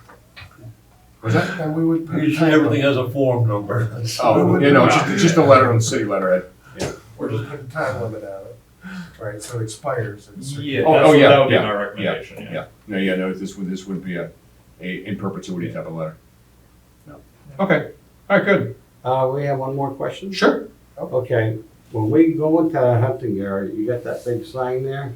Mhm. A lot of people go in there with dogs without leashes, and we've had dogs come after us charging many Thank times. you, gentlemen. You're welcome. I was coming out just again this year, and two women with two black labs, and one came flying right at me, and I had to jump up to scare it, about 15 feet away. I have never seen a dog on a leash, and I thought there's a leash law in the city. And my son was up on Elm Street one day, and a dog ran up to him, and he politely told the guy there's a leash law. Well, I won't say the language. We can imagine. But, and he said, all right, I'll call the game warden. He ran out of there with the dog. Oh, yeah. And I contacted, there was the See Click Fix website. I don't know if you're familiar with that. I've heard of it. Years ago, when I was on Facebook, I saw it and I went on it. I made a comment on it, and I keep getting emails periodically saying it's an outstanding issue. What do you want to do with it? And I don't do anything with it, but I contacted the dog officer or animal control, and I've got no response from the guy. And it says, yes, sir. You have more to say? It says it was 560 something days outstanding. So, Outstanding since it happened? since it happened, I have not had any communication from animal control since I submitted that post. Did you follow up? I have too. Yeah. I've We called. don't get no call back.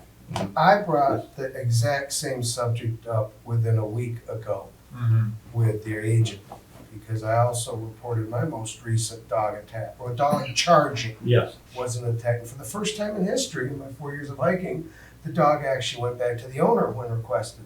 They have never done that before. They always continue to charge, and probably often attack the hikers, despite every owner saying they don't. So I've asked Nick if there's something, because I asked the trail stewards in my trail report, can you guys do something about the signage? And they suggested that really falls to the city departments, Rich, such as conservation and others. So I was hoping we could go and improve the signage at the major entrance points about the leashes. When I was hiking in Wachusett recently with one of the rangers there, he mentioned how often he needs to help pull porcupine quills out of dogs' noses. And there's many other dangers to the dogs, including hikers who will physically defend themselves against marauding attacking dogs. I know one who carries a billy club for this purpose. So it's dangerous to let dogs loose, but when you're out in the woods, everyone wants to let their dog loose because they don't think there's a hiker around the next corner. Exactly. But there is, and it's gotten me to the point where I don't want to hike there anymore because the dogs are constantly on the loose. Especially if they have young children with them. You know, I see families walking through there, and Yeah, I've seen that, and I could just imagine the dogs going. but there is no sign, nothing up there about. There's a little sign with a very teeny leash, I think. Okay. But we need better signage, and I Yes. support that. And hopefully enforcement. Yes. Same with the little doggy bags. There was the trail way up behind Leominster High. You get on Granite Street and you go all the way up to the back, and it turns into a gravel road. You probably know what I'm talking about. Yeah, I know exactly. I've gone up there a few times, and I find these little green doggy bags Do you know on who the picks trail. those up and takes them home? And You. throws them out? Yes, sir, it's me, in that same section. Really? I picked up quite a few bags. I'll have to bring an extra bag when I see enough, and I'll pick them up and take them home as a trail It's like- steward. So you can help do that work. Fair enough. I won't even carry my own dog stuff. And it's annoying. The same thing happens at Doyle. I take my dog up there all the time. The problem is that it says biodegradable doggy bags. They're not. Oh, So they think if they leave it here, it's going to biodegrade and go away. It doesn't. It's just going to be small pieces of plastic. Well, at least the poop there? the label of these. Yes, Who leaves the poop there? that's What's the why point of that? that's why they do it. It was biodegradable. I'll leave the bag here. Yeah. So Exactly. So nothing we do about, but they need to stop. We need to change the label. Anyway. Put the poop in a bag and We then leave we the digress. bag. So we will take that into consideration. That's a major issue. I appreciate it very much. Thank you. I'll get in touch with the trail stewards and I will be in touch with you guys. And Alright. yeah, I have your email. Is Yes. that right? Yes. So I will get back in touch. Thank you, one down, one to go. There you go. All right. Thank you for your All set? time. All right. Thank you. Sorry we Appreciate you coming. dropped in on you like this. No, that's all Thank good you for- stuff. Thank you for All good coming stuff. up. All right. You came in, that's. Thank you, gentlemen. that's the Can I get your name important again? thing. Thank you. Absolutely. Thank you. Yes, Appreciate it. And Can you say your name? My name's William Bashaw, B as in boy, A-S-H-A-W, Thank you. senior, Right, and Jim. engine. Got it, thank you. We appreciate your giving us the time. you bet. Absolutely. Thank Have a good night. Thank you. Thank you for Good your night. Wish you patience. well and well. Have a good night. Good seeing you, Nick. Good seeing you. All right, moving on, under meeting minutes, February 27th, 2024. And I know Rich and I commented on it, I don't know if there were any other ones, but, Did you finish the paragraph? I did, yes. Would you like to see it? Do you have it handy? I do. Does the HDMI still work? I'm sorry about that. That was me, It's wasn't it? coming out of your paycheck. That was a great tool. The thing is, usually I'm bumping my head, so that's We do upsetting. have another one, it's a little shorter, but there is another HDMI here. So, go down to there. Yeah, ruined that thing. Yeah. 1775 lock drive. That was a test.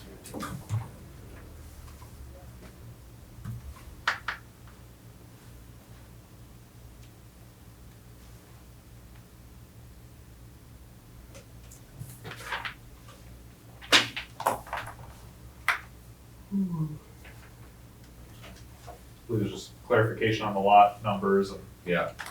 Parcel, yeah. fixing the All set. wording of, Alright. yes. And I'll entertain a motion to approve the meeting minutes as amended and edited for February 27th, 2024. I'll make that motion. Curious, is there a second? I'll second. I'll take the commission's vote by roll call. Jim Chambers. Aye. Bob Seacard. Aye. Steph Quinlan. When did I come back? You weren't here. I don't know what I had for breakfast this morning. I don't know if you were here. She was here at February 27th. That's when Okay. little Ava said you could go. Okay. Aye.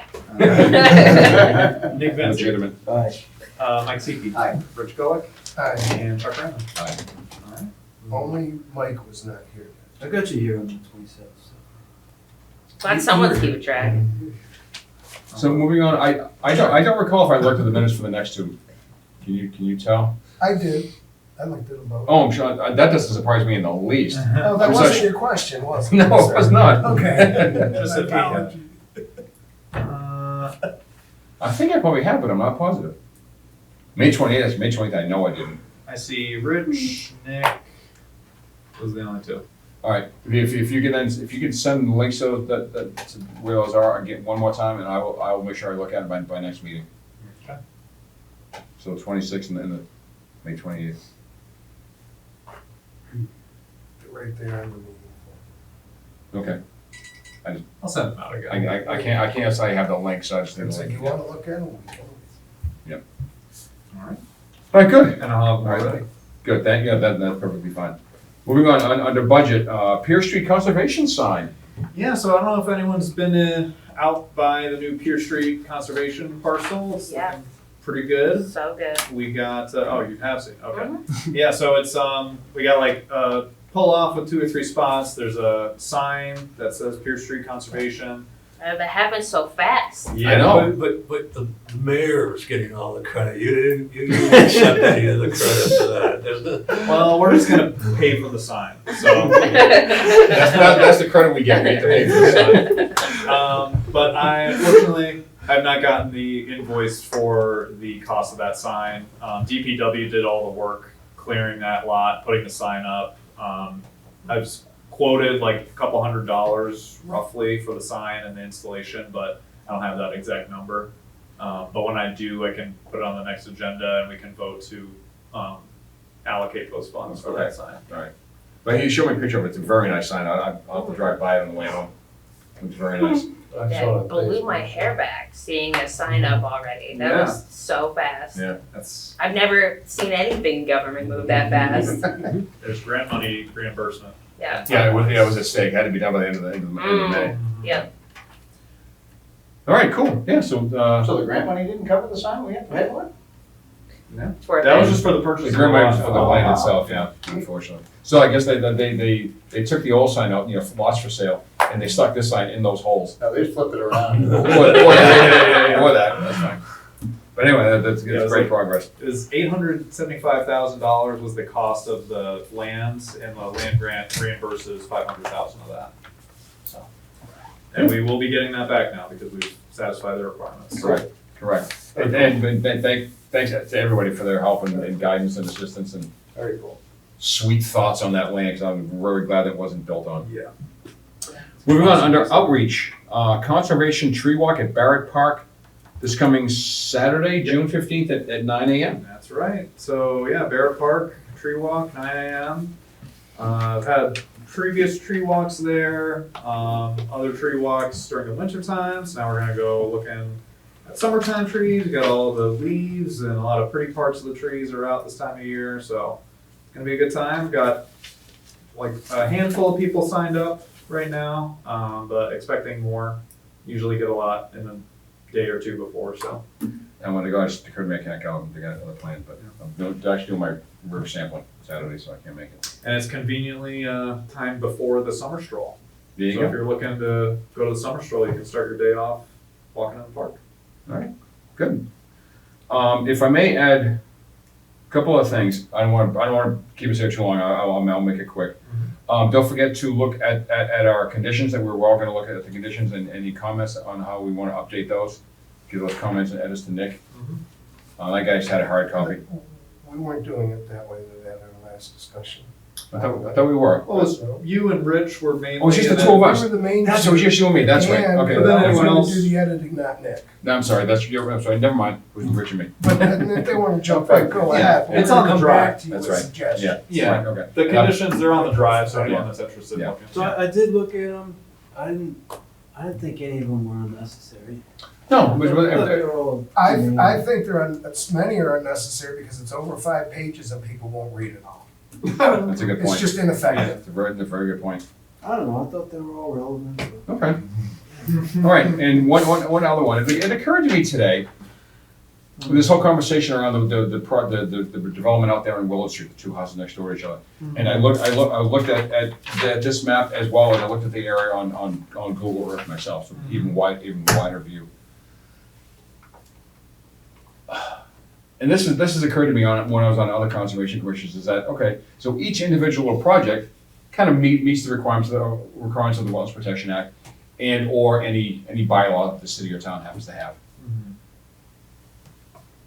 But kind of going along the concept of scope creep. So even if each individual project meets the requirements, they're quite, like with this in particular thing, I know that's conservation land now, or whatever the terminology is for that piece of property. Yeah. But now you've got basically you end up with an isolated wetland surrounded by houses. What good does that do? Are there any studies out there that have looked at any studies on the repeated impact of surrounding development on what eventually becomes an isolated wetland?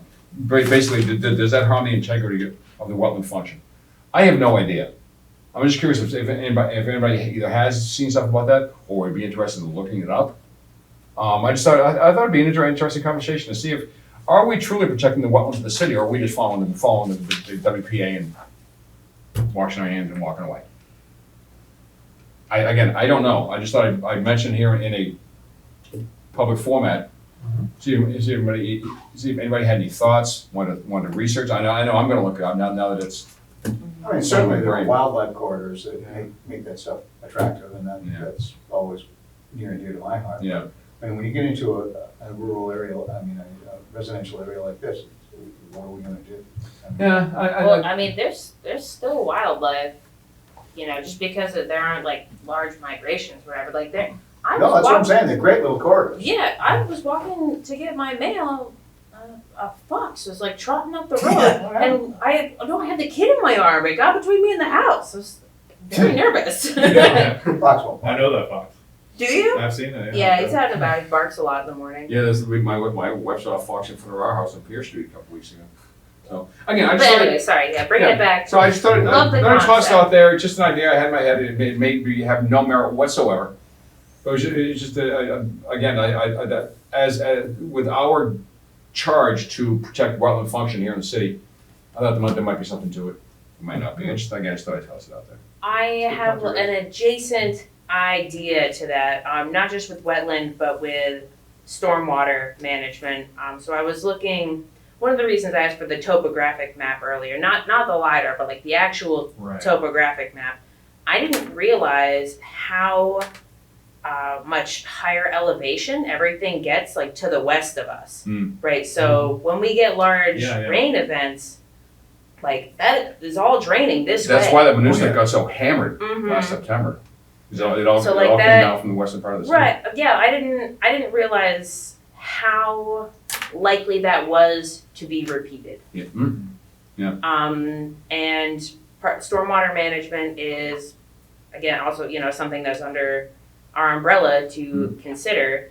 And, I think that we should be considering it heavily. Understood? Yeah, all this is all part of the Natural River watershed and the Wachusett Reservoir watershed. All comes down, so. Yeah, and unfortunately, a lot of our hands are tied because being a city like this, that all goes into storm drains, and that's DPW. So, and there's only so much, like without up there with the one on the hillside where they all got washed out with the Hillary Drive, whatever it's called. Mm-hmm. The development there, the neighborhood at the bottom of the hill there, it all gets flooded all the time because the system is so undersized, it can't handle those big storms, so. Sure, yeah, but I mean, the other side of that, like that low-lying area, that maybe that hadn't been developed in the first place, they wouldn't have an issue with Yeah. the water table, because it's clearly an area where water is going, Yeah. regardless of whether you What, put your basement there at the or bottom not. of the hill, you mean? Yeah, In the property rights issues Oh, no. and things like that. Yeah, it's not a simple topic, but good points. Yeah, good points. Before you close up, So- I'd like to Yes. just add something else on Please. the special conditions. Soften my comment from earlier. I'm not saying that necessarily some of them aren't that needed, but we need to condense the writing. And that's You one of can my make main them more goals, concise, is sure. to make them much Yeah, you more can make them concise. more- I'm not gonna I say think they're all. not saying any are getting cut out yet, or. I thought it was suggested. great. I thought it was all great information, actually. And relevant. It's Yeah, just, you can make it Who's more- a checklist, you can make it a checklist that's a applicable to checklist that. would be nice. Yeah. yeah, Make it hear applicable the for one. phrase, if I had more time, I would have written a shorter paper. Yeah, what are your top 20? Yeah. Pick them. List them. We're gonna use Pike at 6. All right. Unless there's anything else, I will just say that the next meeting is scheduled for June 11th. 25th? Oh, that's. I'm sorry. Mistype. Next session is June It 25th. wasn't updated. Sorry, I take it back. Next hearing is June 25th, 2024. The filing deadline was this past Friday, June 7th at noon. And the one after that, Nick, do you have the one in July? One after that will be July 9th. So July 9th, so the filing deadline will Will be be June 28th. June 28th at noon, Or correct? June 21st at noon, excuse me. I'll give you notice now, I will not be here On July Wait. 9th. 9th. Hold on, if it's July 9th, filing deadline's the previous Friday. That doesn't sound right. No, it's 3 Fridays Friday. before. Oh, It's like 18 days before. tell me, so July 9th is the next meeting, is the filing deadline, what did you say? June 21st. June 21st Or is it? at noon, okay, so to make sure I spoke that correctly. Yeah. With that, I'll entertain a motion to adjourn for the evening. I'll make that motion. Thank you, Steph, second, I'll second. thank you. Take the commission's vote by roll. Bob Seifert. Jim Chambers. Aye. Steph Quinlan. Aye. Nick Fenty. Aye. Mike Seiki. Aye. Rich Gullick. All right. And Chuck Rayner. Aye. All right, meeting All right, adjourned at thank 8 you all. o'clock.